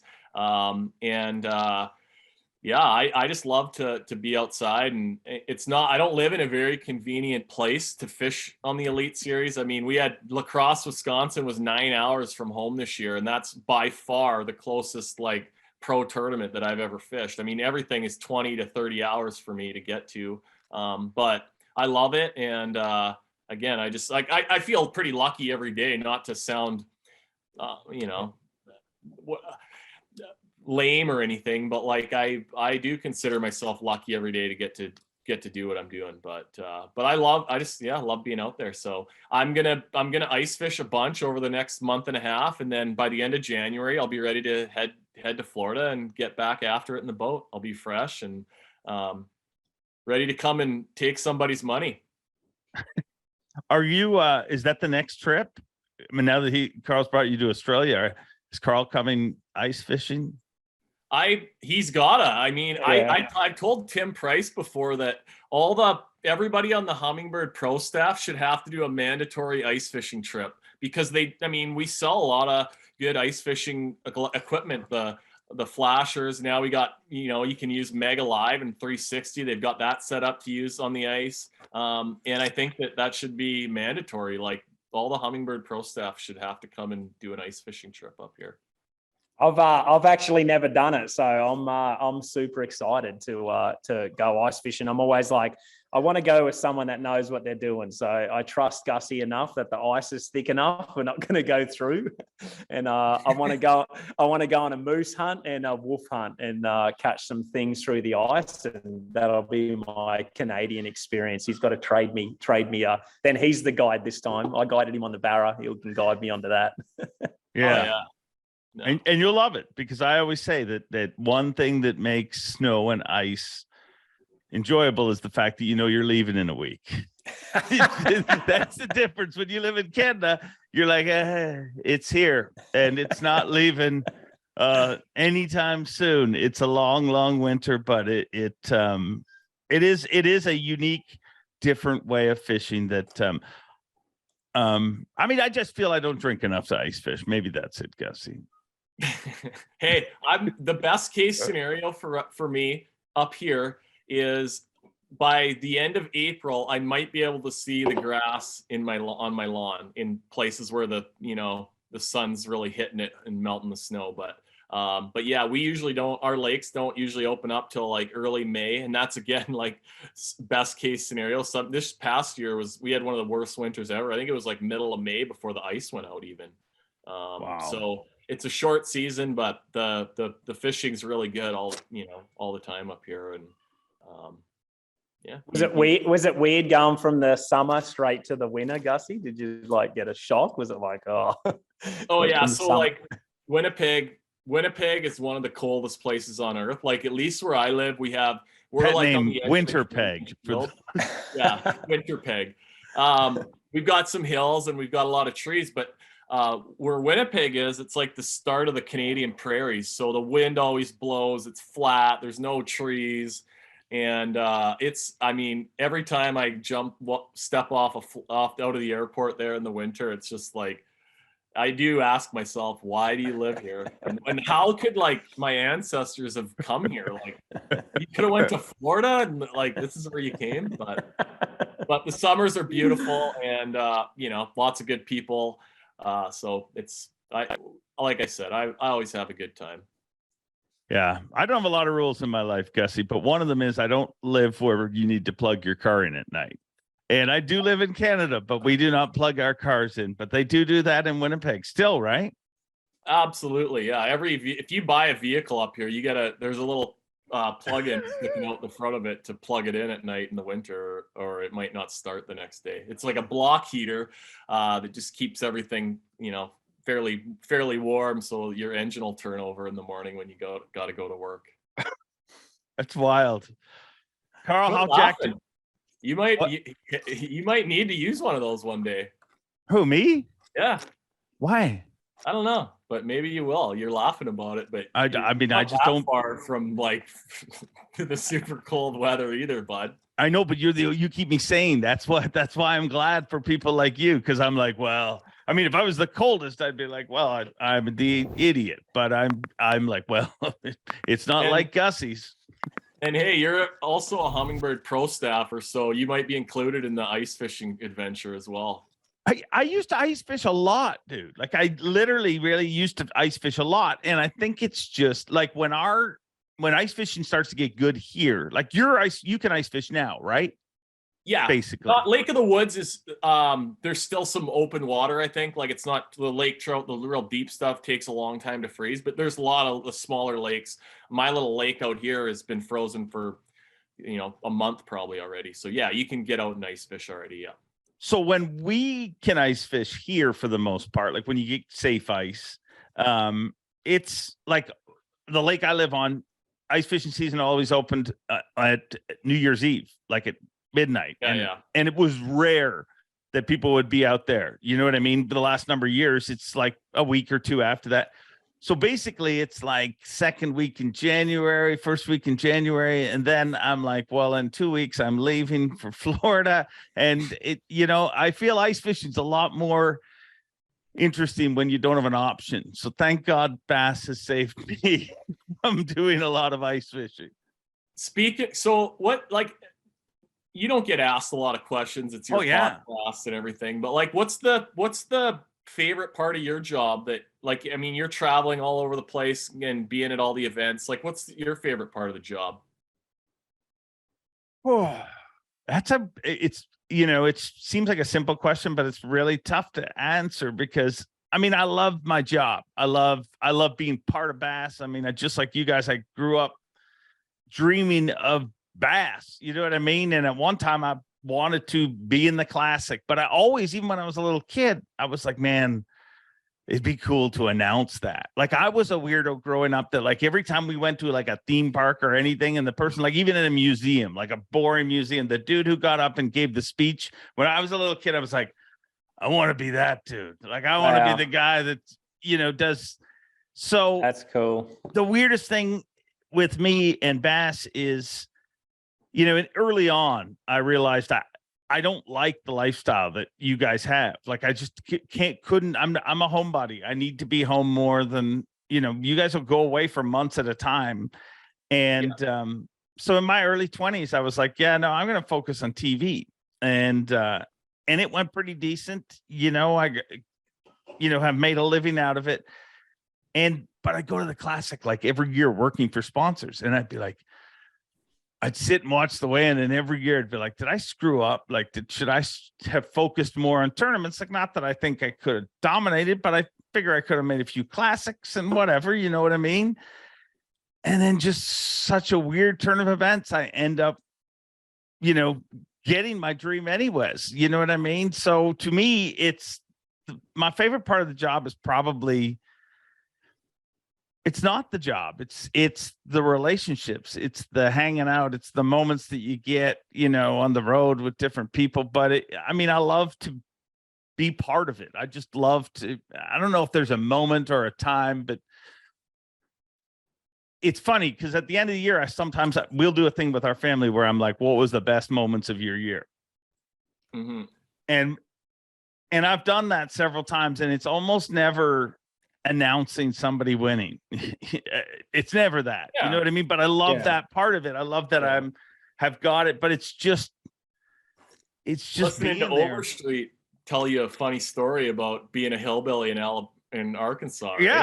Yeah. No, I love our group. I love the story that we get to paint. And I do get a freakishly weird, I love watching the evolution. Like I loved watching, you come, like literally when you got announced as, one of the 3 Canadians that was coming to the Elite Series, people were like, well, who's this Gussie guy? And I'm like, this Gussie guy is going to be your favorite before this is through. Trust me. And you know what I mean? The amount, just because I know the person you are.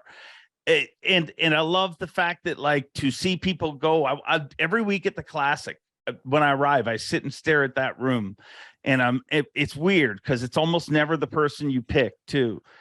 I'll be like, somebody's life is going to change like this. Like, I'm going to watch somebody, and they might not win this event, but it might be Brandon Palnick's first classic, where he went from a kid that nobody knew, and then he blew the crucial whistle, and he did all that stuff, finished 6th place, and all of a sudden you're watching this guy start to rise. So it's cool to be involved in some of that. Not that it's bass that makes the anglers, it's that media machine, but it's cool to watch that go. And so I didn't answer your question. I'm not good at answering questions. Yeah, I got another one. Oh boy, I got another one.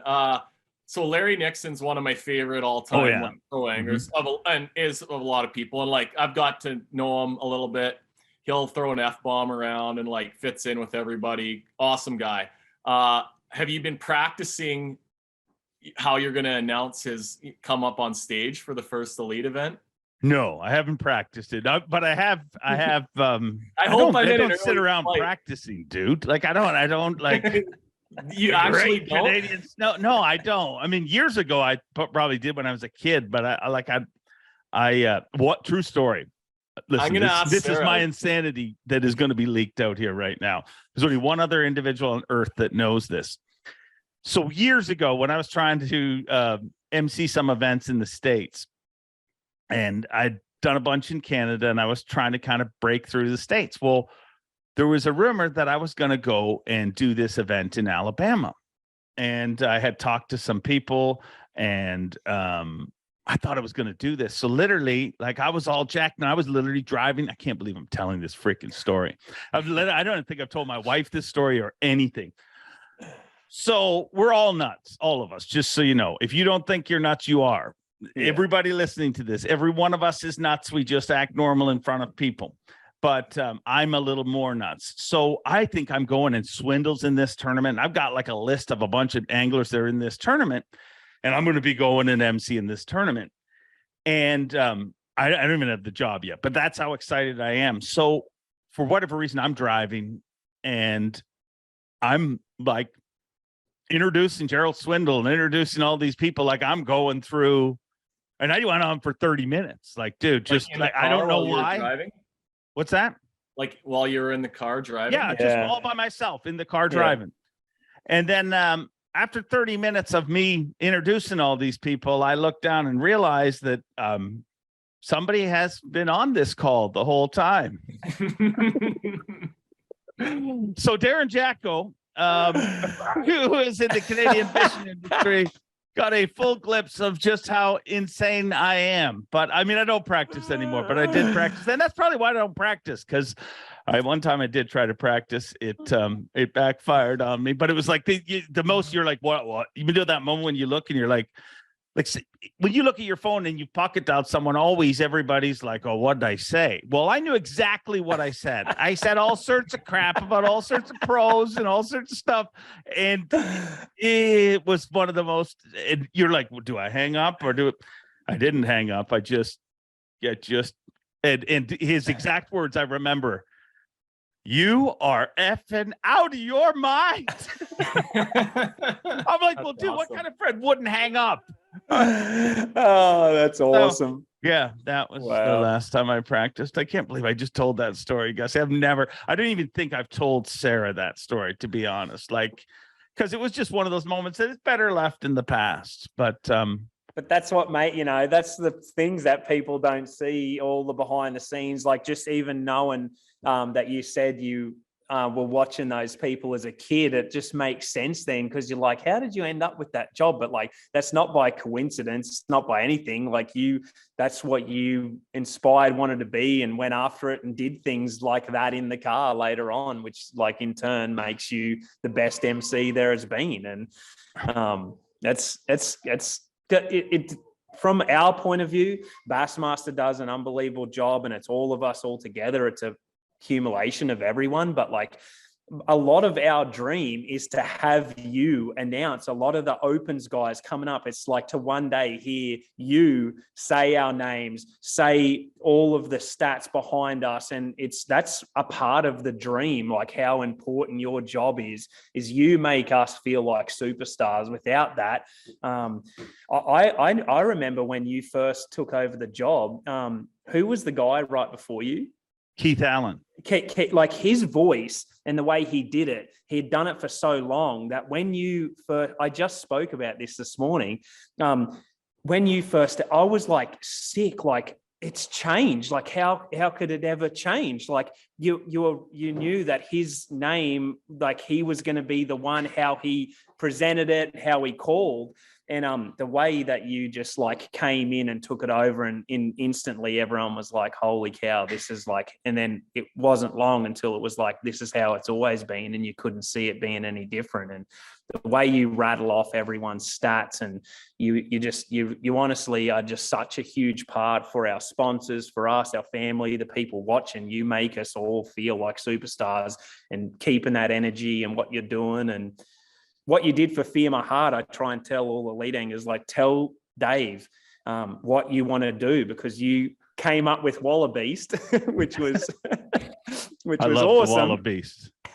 But I was like, I don't know, we call people Wallies in Australia, so it just had beast on the end of it. Yeah. I don't know if that's the one. And I said to Dave, after in 19, when I came back, I said, hey, I want to talk to you about this. Fear My Heart is where I really want to go, and I want to incorporate that. I don't know how to do that. And Dave was like, leave it with me. And then that was it. That's all I said. And then the very first tournament, 2019, St. John's River, I'm idling through, and we're going the first tournament. The Elite Series has changed, and it's back, and I'm back on the Elites. And Dave's like, the only Australian to make it on the Bassmaster Elite Series. And then he went, Fear My Heart, and then my name, and like the hair stood up in my neck. I got goosebumps. I was like, holy cow, that's awesome. But I wasn't expecting that, and you were able to somehow figure out how to put that in there and make it work. And that, I think a lot of Elite Series guys and a lot of Opens guys need to talk to you about that, because that makes a big difference. Yeah, I mean, I hate hearing this stuff just because I'm very bad with public compliments. I'm horrible at even getting gifts. I don't know about you guys, but like I hate, like my birthday, like I just hate getting gifts. Like, and birthdays are worse because everyone sits around you, and like my reaction's never right. But I have a hard time. But that's honestly what you just explained, because I can't say it because it's me, because you sound like an arrogant dick. But that, what you just explained, is the coolest part about my job, is watching things become a thing that shouldn't even be a thing, like Seth Fighter llama. Why should that even be a thing? But it's a freaking thing, and people show up dressed as llamas. It's awesome to me. That's to me the coolest thing about my gig. But but it's Bass, dude. It is, because one day I won't be doing it, and somebody else, and for a little while it'll probably sound like, oh, who's this new guy? And he'll get hated on chat boards like I did. And then after a while, people ask you to sign the words that you said that they made fun of before. It's weird. It like, just, because I never had hate in the Canadian industry. Like Gussie, we both kind of grew up, you were young guys, that grew up in the industry, and they were very supportive. And I bet same thing with you, Carl, but you want to find hate, just go say boom shakalaka on the Bassmaster stage, and you will find out that you have rubbed some people the wrong way. But yeah, I mean, it's always pushing you. It's cool to be part of the team. You know what I mean? Yeah. It's cool to be, it's a weird gig, but I'm thankful somehow. Yeah, it's the story. This is what Bassmaster and what you do and what you work with Bass. It's the story. It's people's lives. It's not the fishing. It's not catching them on the jig. It's not as much as that, as like people follow it because you guys, Bassmaster tells the story the best. And you add to that because you do your research, you find out about the person, you end up friends with them, and you know those inside details about their family, how they came up, the struggles that they had. And then you're able to relay that story perfectly over onto the Bassmaster shows. And that's what people follow. They love the story. You told Seth's story, Gussie's story, my story, so many, Brandon's, everyone's. And when you tell that story, that's what gets you fans, people following you for life. Without that, you're just a guy in a jersey fishing. You have to be able to tell that story. And between you and Bass and everyone in there, they tell that perfectly. And I hope we never lose that, because that's the most important over the fishing techniques, the catching them, the winning, all of that. You don't capitalize on all of that unless you have that story told. And so I just hope we never ever lose that, because that's what we've got over all the competition, is telling the story. Bass is always, and Jerry McInnes was the king of the, I mean, that's the one thing that he is, everybody that has ever worked for Jerry, he's, all about the story, find the story, whatever the story is, tell the story, like what I want. And that's the cool thing about, I mean, if you look at this podcast, for example, I mean, this podcast talks about less about fishing of any fishing podcast there is out there. Like literally, I haven't even asked you what kind of lures you were throwing for, you know what I mean? You got, obviously I knew you were throwing a swim bait because Gussie's wasn't running right. But honestly, to me, that is the story, because everybody, that bass is a dream. You know what I mean? It's the same dream that Larry Nixon started chasing, that Roland Martin started chasing, you all chasing that dream. And that same story that you were given by a person in the industry, Carl, that said, you'll never make it. And Gussie, I'm sure you've got a bunch of those over the years. Everybody has that. And that's the one that's why that moment, that winning moment, is so special. I think that it's just a cool way to make a living. I'm thankful for, I don't even know how, like, thank God for Mark Zona and Kevin Van Dam, because I literally just one day said, hey man, if Bass is ever hiring, it'd be cool if you threw my name in the hat. And it's not to get all Oprah, but if you want something, throw it out there, and it's amazing what will happen. So probably going to finish this podcast and find out I got fired. Make this all very uncomfortable. What was the most, okay, now that you put me in an uncomfortable position, what's the most uncomfortable position you've ever been in your life, Gussie? I don't know. Jeez. You never just yelled out anglers' names for 30 minutes while your phone was connected to a friend? No, but like when I was a little kid, I can remember like carrying the garbage out and pretending it was like a big sack of bass.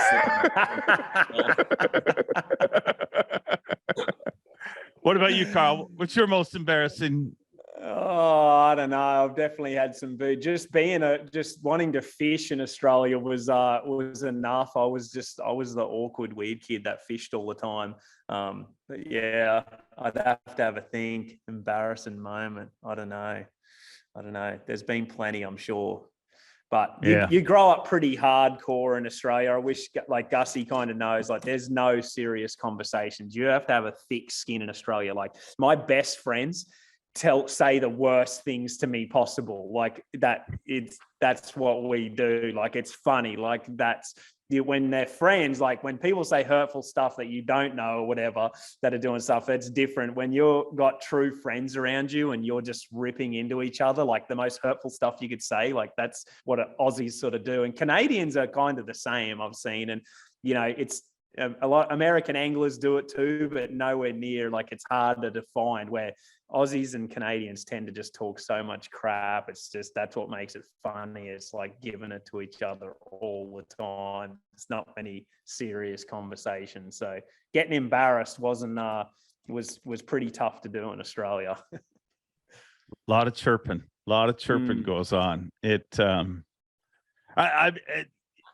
I remember when we first launched the Facts of Fishing TV show, we did we rented out a big movie theater and had like a premiere for it and invited everybody from the Canadian fishing industry at the time. So there's like 500 people that were there, and we previewed this show, and it was kind of pretty different at the time and stood out, and it was a great event. But I wore, a suit and everything. And I'm pitching this to the industry. And I remember that exact experience you're talking about. I remember like going from group to group afterwards, hi, thanks for coming and whatever. And then like the last group I went to is like my closest group of friends. And like, I hadn't even said a word, but as soon as they saw me, they're like, what sucked? This and this and this. And everybody else had told me how great it was.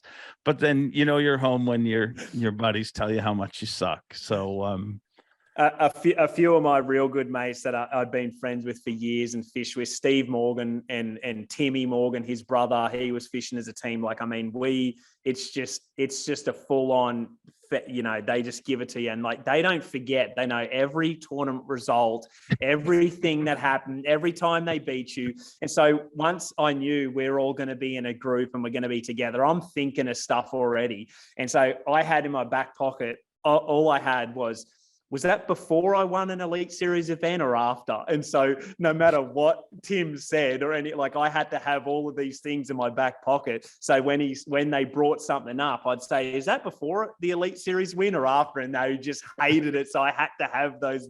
You have to be ready. And Gussie knew that by the end, because Steve's given it to Gussie about beating him in the Barra Tour and already. And I'm like, Gussie, you got to just come straight back and say, was that before Timber event where we beat them? You've got to have those wins in your pocket, because you just don't survive there if you can't handle a bit of banter back and forward.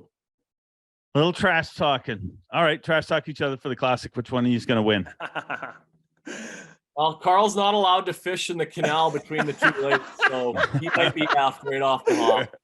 Gussie's he's put 2 lines to fish anywhere but in here.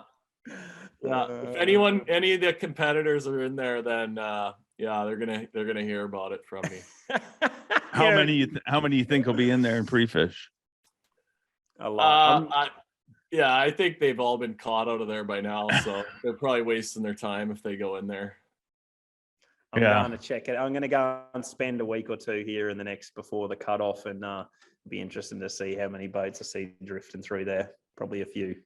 Yeah, I'm sure it's pretty busy there nowadays, and it'll be exciting to see the Classic coming up. And I think we're done. Are we done? I mean, I've ridiculed. I've opened up more than I ever. Freaking Gussie, you're not nice. You know what? I started this off wrong. Carl, you're nice. Gussie, I don't know why I told that story, but I feel like it's now I've given people ammunition to just say things. Keep practicing while you're driving. Like, I will. Right. I will. Yeah. I will. I will. What's you don't practice at all? What? Dave, you don't practice a little bit. Yeah, oh no, I don't practice. What? How can you practice? Like, dude, let's hear like let's just hear like a from B Branch.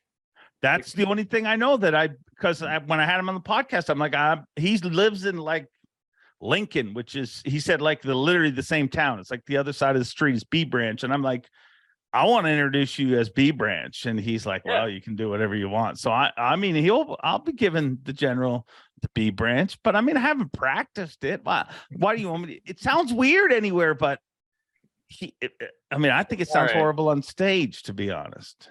What about you're the best at what you do, so keep it up. What about when these opens guys come in? How much study do you do on them? How do you know the stats and everything? How do you keep all of that? I used to not have to study at all. Ronnie does the last number of years. No, I did do a lot of studying, dude. I'm looking around the office. I don't have anything here now, but I'll show up at the Classic with a book that I've lit for me to learn how I learn a lot of things. I have to write it down. Reading it's one thing, but I literally have to, and it doesn't have to be physically right. I can type it down, text it, whatever, but that's part of the thing. So I'll go through and I'll do research on each angler as much as I can. Like, so all the new guys coming in this year, I'll do some research on them, and I'll have stuff for that. And I spend quite a bit of time because, and here's the thing, 99% of the crap you never use, but you never want to be in that situation where you're like, because when you do want to use it, when it makes sense, it doesn't make sense the next day. It makes sense. You got to know that moment. So I do a bunch of studying, but I go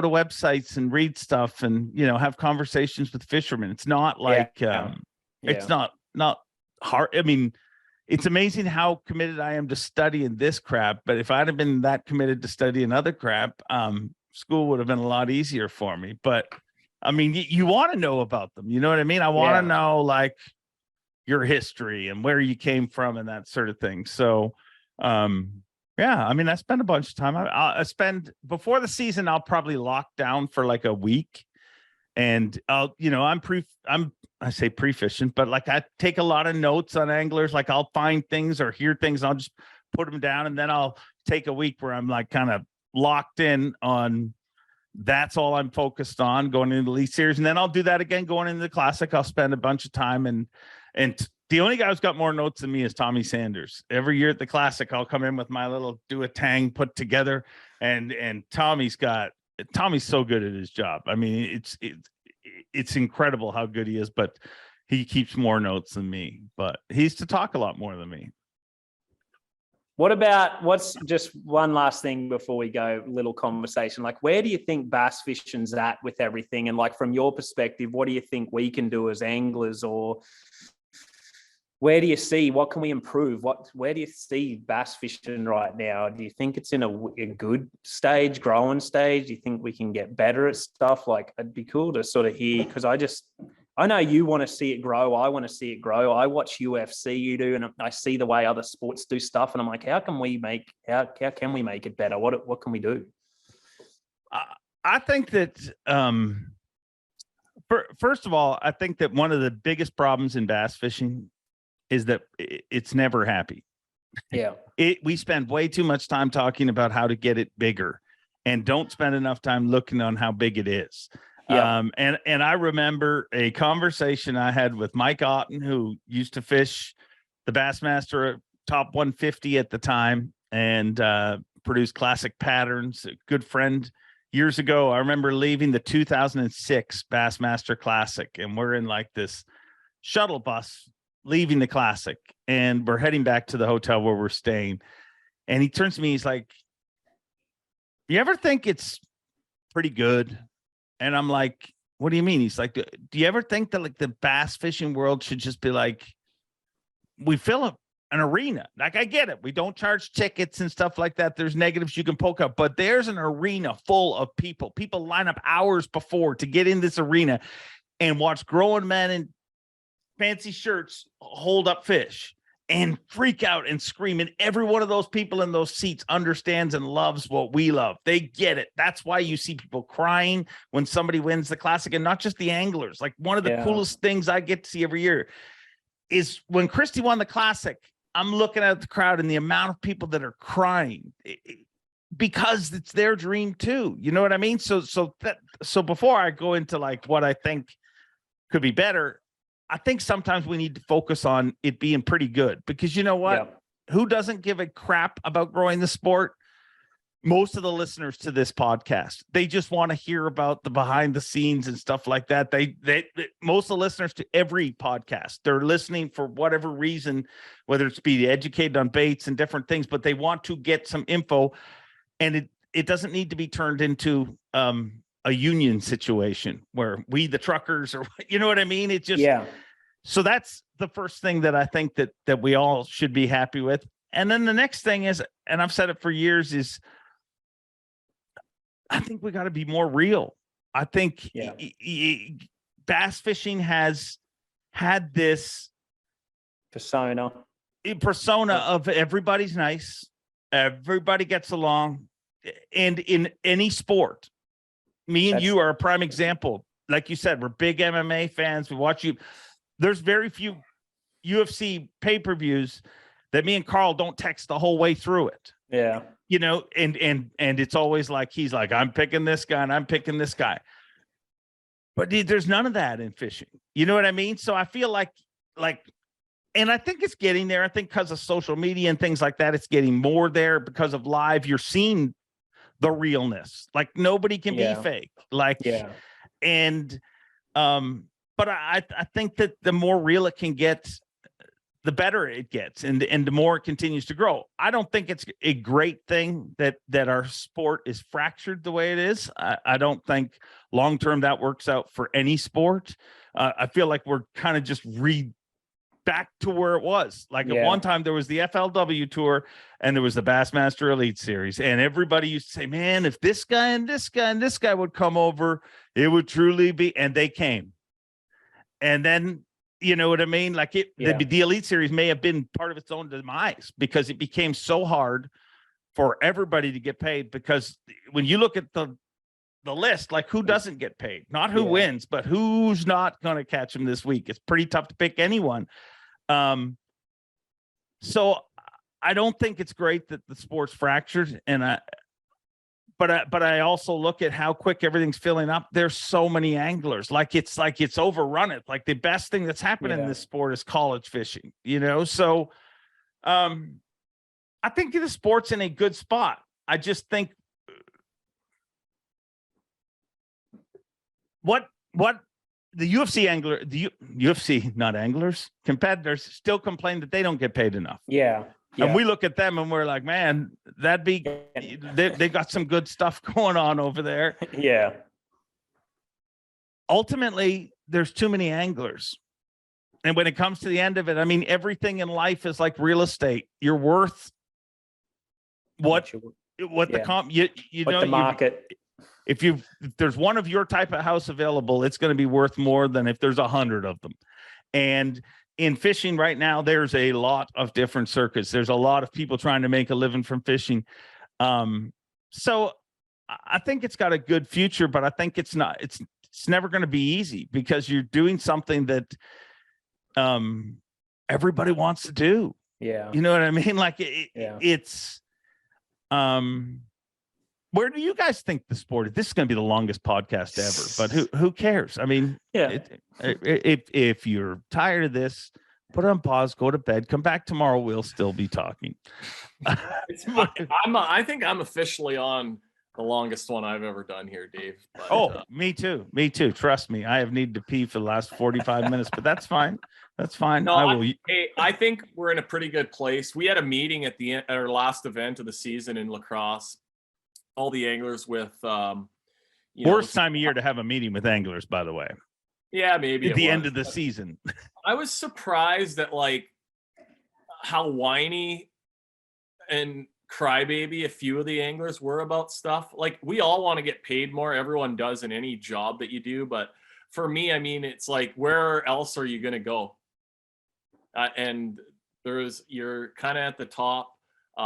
Make the most of what you're given. And you look at somebody like Swindle or Brandon that are, really on top of the world with everything. And it's like anything, hard work, do your job and be original, be creative, and, you can do well. But, I don't know. I'm like I said, I just feel like really lucky and happy that I get to be part of the Elite Series. It's a dream come true, and it's hard to get to. It's very hard to be part of it and get in. And obviously there's things that can be better, but I don't know. Not big on the whining. Yeah. Go ahead, Carl. I think that's the problem that Gussie said there is like, where else are you going to go? And so the biggest thing is like what we're all doing is like thinking that MLF is taking the shine off this, or this is going to, like, there's enough for everyone. And it actually, people want to see people fail from both ends. And that's the last thing that we need. We should be all in this together. And it should be trying to make the sport as good as possible, which it is, but like what it is getting more popular than ever and nowhere to go. So like the difference between UFC and fighting, and the best thing that's ever happened is all of this competition coming up underneath it. Bellator, PFL, bare knuckle boxing, all of these ones. When you drop out of UFC, you have an even better contract, a better pay, and even a bigger thing to go to and continue your career on. And right now, it's so detrimental to your life if you get kicked out of the elites. Like the next step is like, it's back to the very bottom of the pack, just grinding with the guy that just jumped in that year. You're with him, but you've been in here 10, 15, 20 years. That's the only problem that I see. I just want to see where the less arguing that they're taking this off us, sponsors getting divided. There's none of that. There's enough for everyone. When you look at it, there is enough for everyone. And if we build it all up, you want to have that. If you've built a solid career and you've been in the elites for 15 years, or you've really gotten after it, you need that tier down where you can continue your career, like what FLW did for me. Like, I got kicked out in 2016 because I made it too early. I wasn't good enough. I got fed to the wolves and was like, holy cow. Then I got relegated, but I was still able to compete. My sponsors stayed with me. They were all happy, and I was able to become a better angler, still compete for decent money and survive, and then get back onto the top tier again. So as long as we fix that leading up, I think that's the main thing. Stop the bittering, the fighting, that they're taking this, work all together, make sure that there's some better tiers down, so that if you happen to get kicked out of the elites, it's not so detrimental to your career. You can go away and keep all of your sponsors, keep them happy, and continue to fish for money, and then work your way back up into the elites. That's the number one thing that we need to fix. Yeah, I agree with that. I agree with that. And I think that tournaments are weird. I've always thought that tournament fishing in general are weird. Like, you see people entering different things, golf tournaments or whatever. And it's almost like it's not even just when you get to the top level. It's from the first event you entered. Like, a tournament angler picks up a piece of paper that's going to tell him about a tournament, and he starts trying to dissect what's wrong with it. Where are they screwing me? You know what I mean? Like, there's a real weird perception of it. But I agree with you. Stay positive. And I mean, nobody ever succeeds when their number one focus is negative, training to be better than anybody else in the world is one thing, but training to just try to beat one person it doesn't happen. And I think that, here's a weird wonder. I mean, and by this time nobody's listening, so I'll throw this out there. Is part of the problem with the sport, and I love the fact that Larry Nixon's coming to fish the Elite Series. I love the fact that Rick Clunn has never left the Bassmaster Elite Series. But is that part of the problem with the sport? Because when you compare us to other sports like UFC and things like that, and I'm just throwing out a hypothetical question here. I am not judging, because like I said, Rick Clunn is one of my idols. I mean, Larry Nixon is incredible. All of these guys.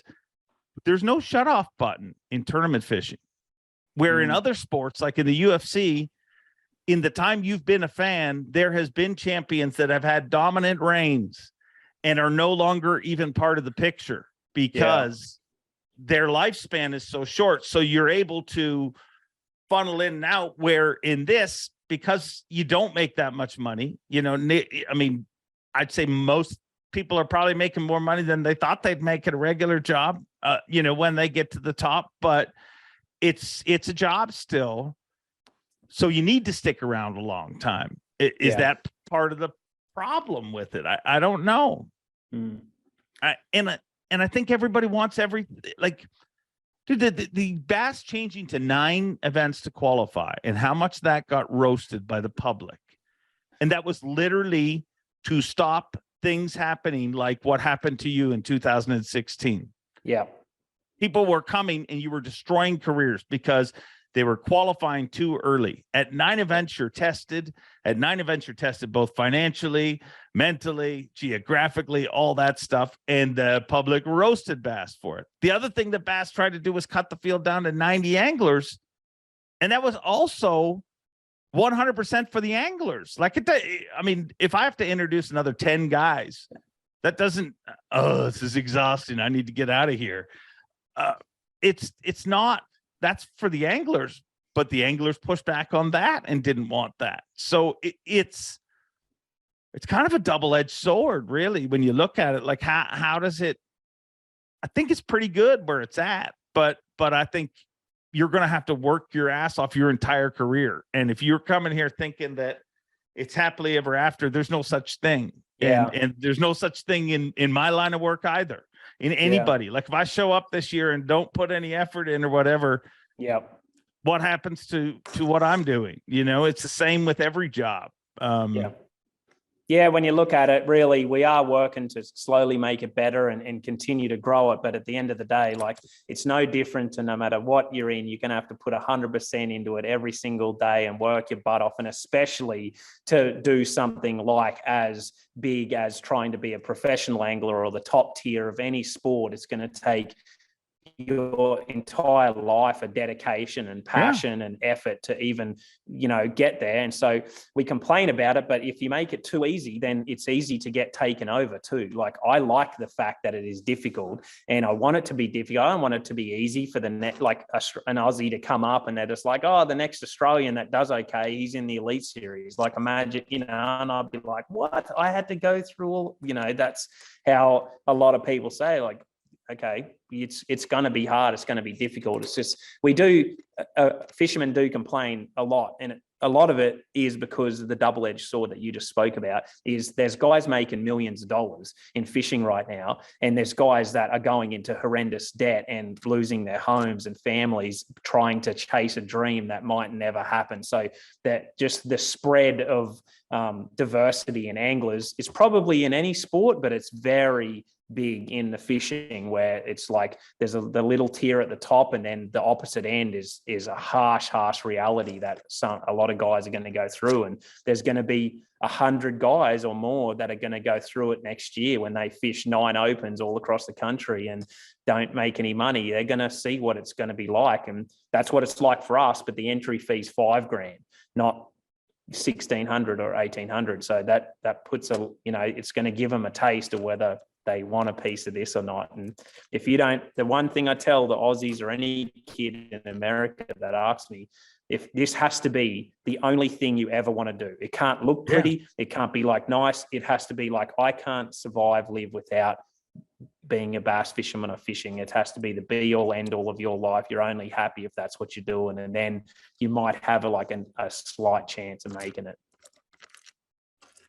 I think that's the way in a lot of sports, though. It's just this doesn't have the top end payoff. And honestly, the fans that watch this and say, well, this or that, you can fix it.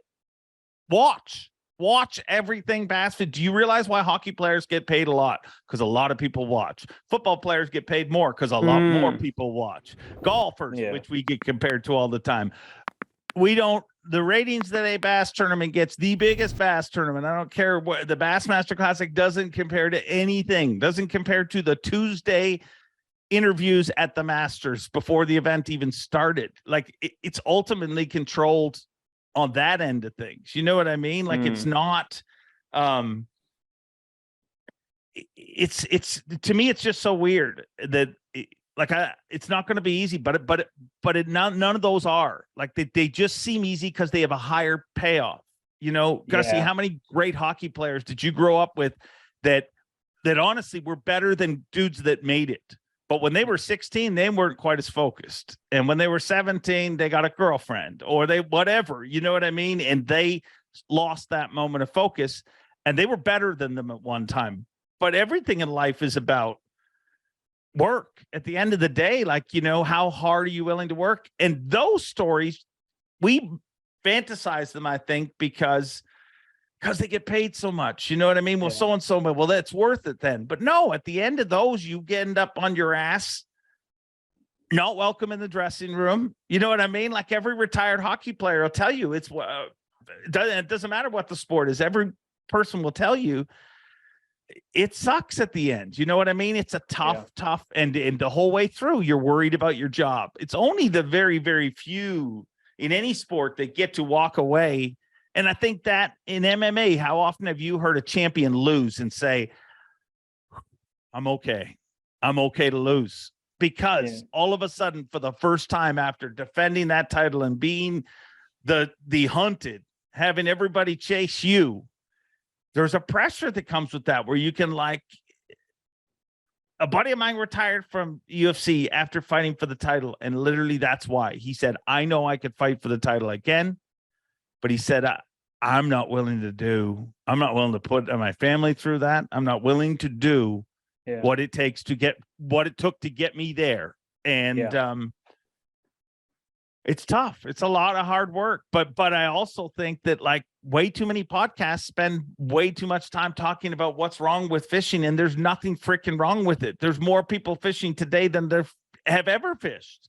There's more opportunities how often do you hear in the bag line people say things like, man, I wish college was like that when I was going to college. I wish they had that opportunity. So it's getting better. And as long as we stay positive and keep it getting better, I think it's the right thing. I don't think you should be foolish and just ignore it, but I just think that negativity breeds negativity. And I don't know. I've talked about a bunch of stuff. No, it's right. Gussie's like, I gotta go ice fishing. We need to figure out how to get 3 or 4 Elite Series guys to Australia next year for the Barra Tour and pair them up with locals and be able to do that tour next year. It would be epic. That's kind of the plan. After Gussie there, it all worked well. So that'd be pretty cool if we could get Josh, Peter, Benny, if you guys are listening, Tommy Wood. any of your partners. Tommy Wood. Yeah.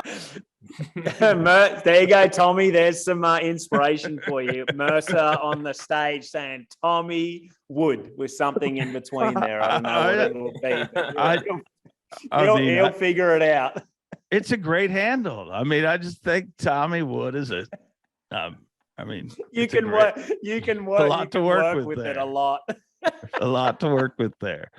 All right. Well, I think we're done. Gussie, you haven't said anything in 45 minutes, so tell Bob Cobb to take it away. Take her away, Bob. Thanks, boys. Enjoyed catching up. Thanks, Dave. That was like an emotional roller coaster. I mean, we laughed, we cried. It was very good. Thanks for watching. Please like, comment, and subscribe, because Bob Cobb of the Bassmasters told you to. You hear?